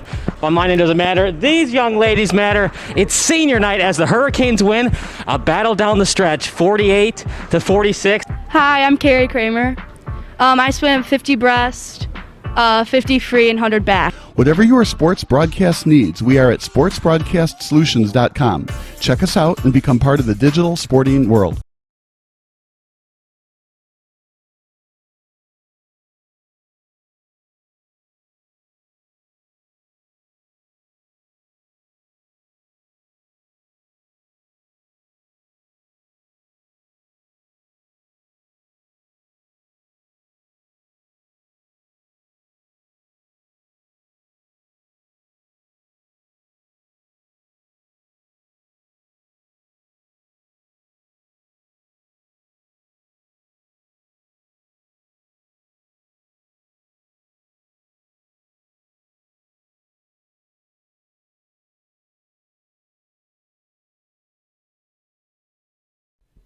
Sports Broadcast Solutions is a broadcasting network for everyone. Instead of spending hundreds or thousands with all these college recruiting sites, let us put together your college highlight reel. For just a fraction of your potential college scholarship and significantly less than these recruiting services, we got this. In addition, we put together highlight reels for teams, including high school, your club team, or travel team. My teammate gave me a great pass, and I just took it. The other team slashed me, took the opportunity, saw where the goalie was weak, and I just shot it there. Solon, O'Connor, and Marsh back on defense. And Marsh gets a blowout. We got a breakaway at 2-0. A shot, and it's goal! So 3-3. The power play was officially over. Whatever your sports broadcast needs, check us out at sportsbroadcastsolutions.com. Check us out and become part of the digital world. With the left-hander, Marty Boyle, tough loss for you guys today. This was a phenomenal baseball game, though. It was fun to play in, very fun to play in. They're a good team. A lot of respect to them, but it was very fun to play in. Seemed like you perhaps maybe didn't have your full juice at the start, and then you got hot maybe second, third inning. Does that seem right? That's how it looked for me, but how would you explain it? Usually I take an inning or two to get going, but once I get going, I definitely feel like I'm in a zone, and I think everything just flies out of my hand, just feels good. But everything felt good today from, I'd say, about second or third inning on.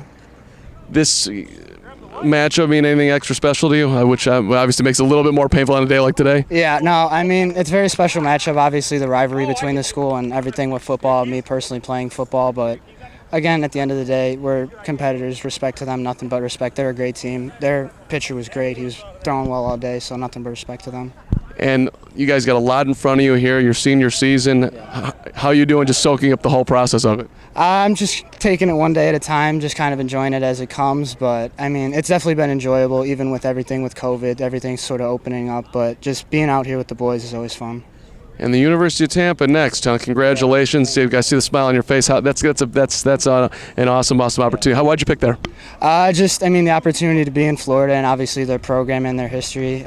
Just doing research on their program, knowing that they're winners, and obviously I love to win. I mean, obviously wasn't able to do it today, but just in general, being down in Tampa, they have the major I want, sports management, just the school, seemed like the fit for me.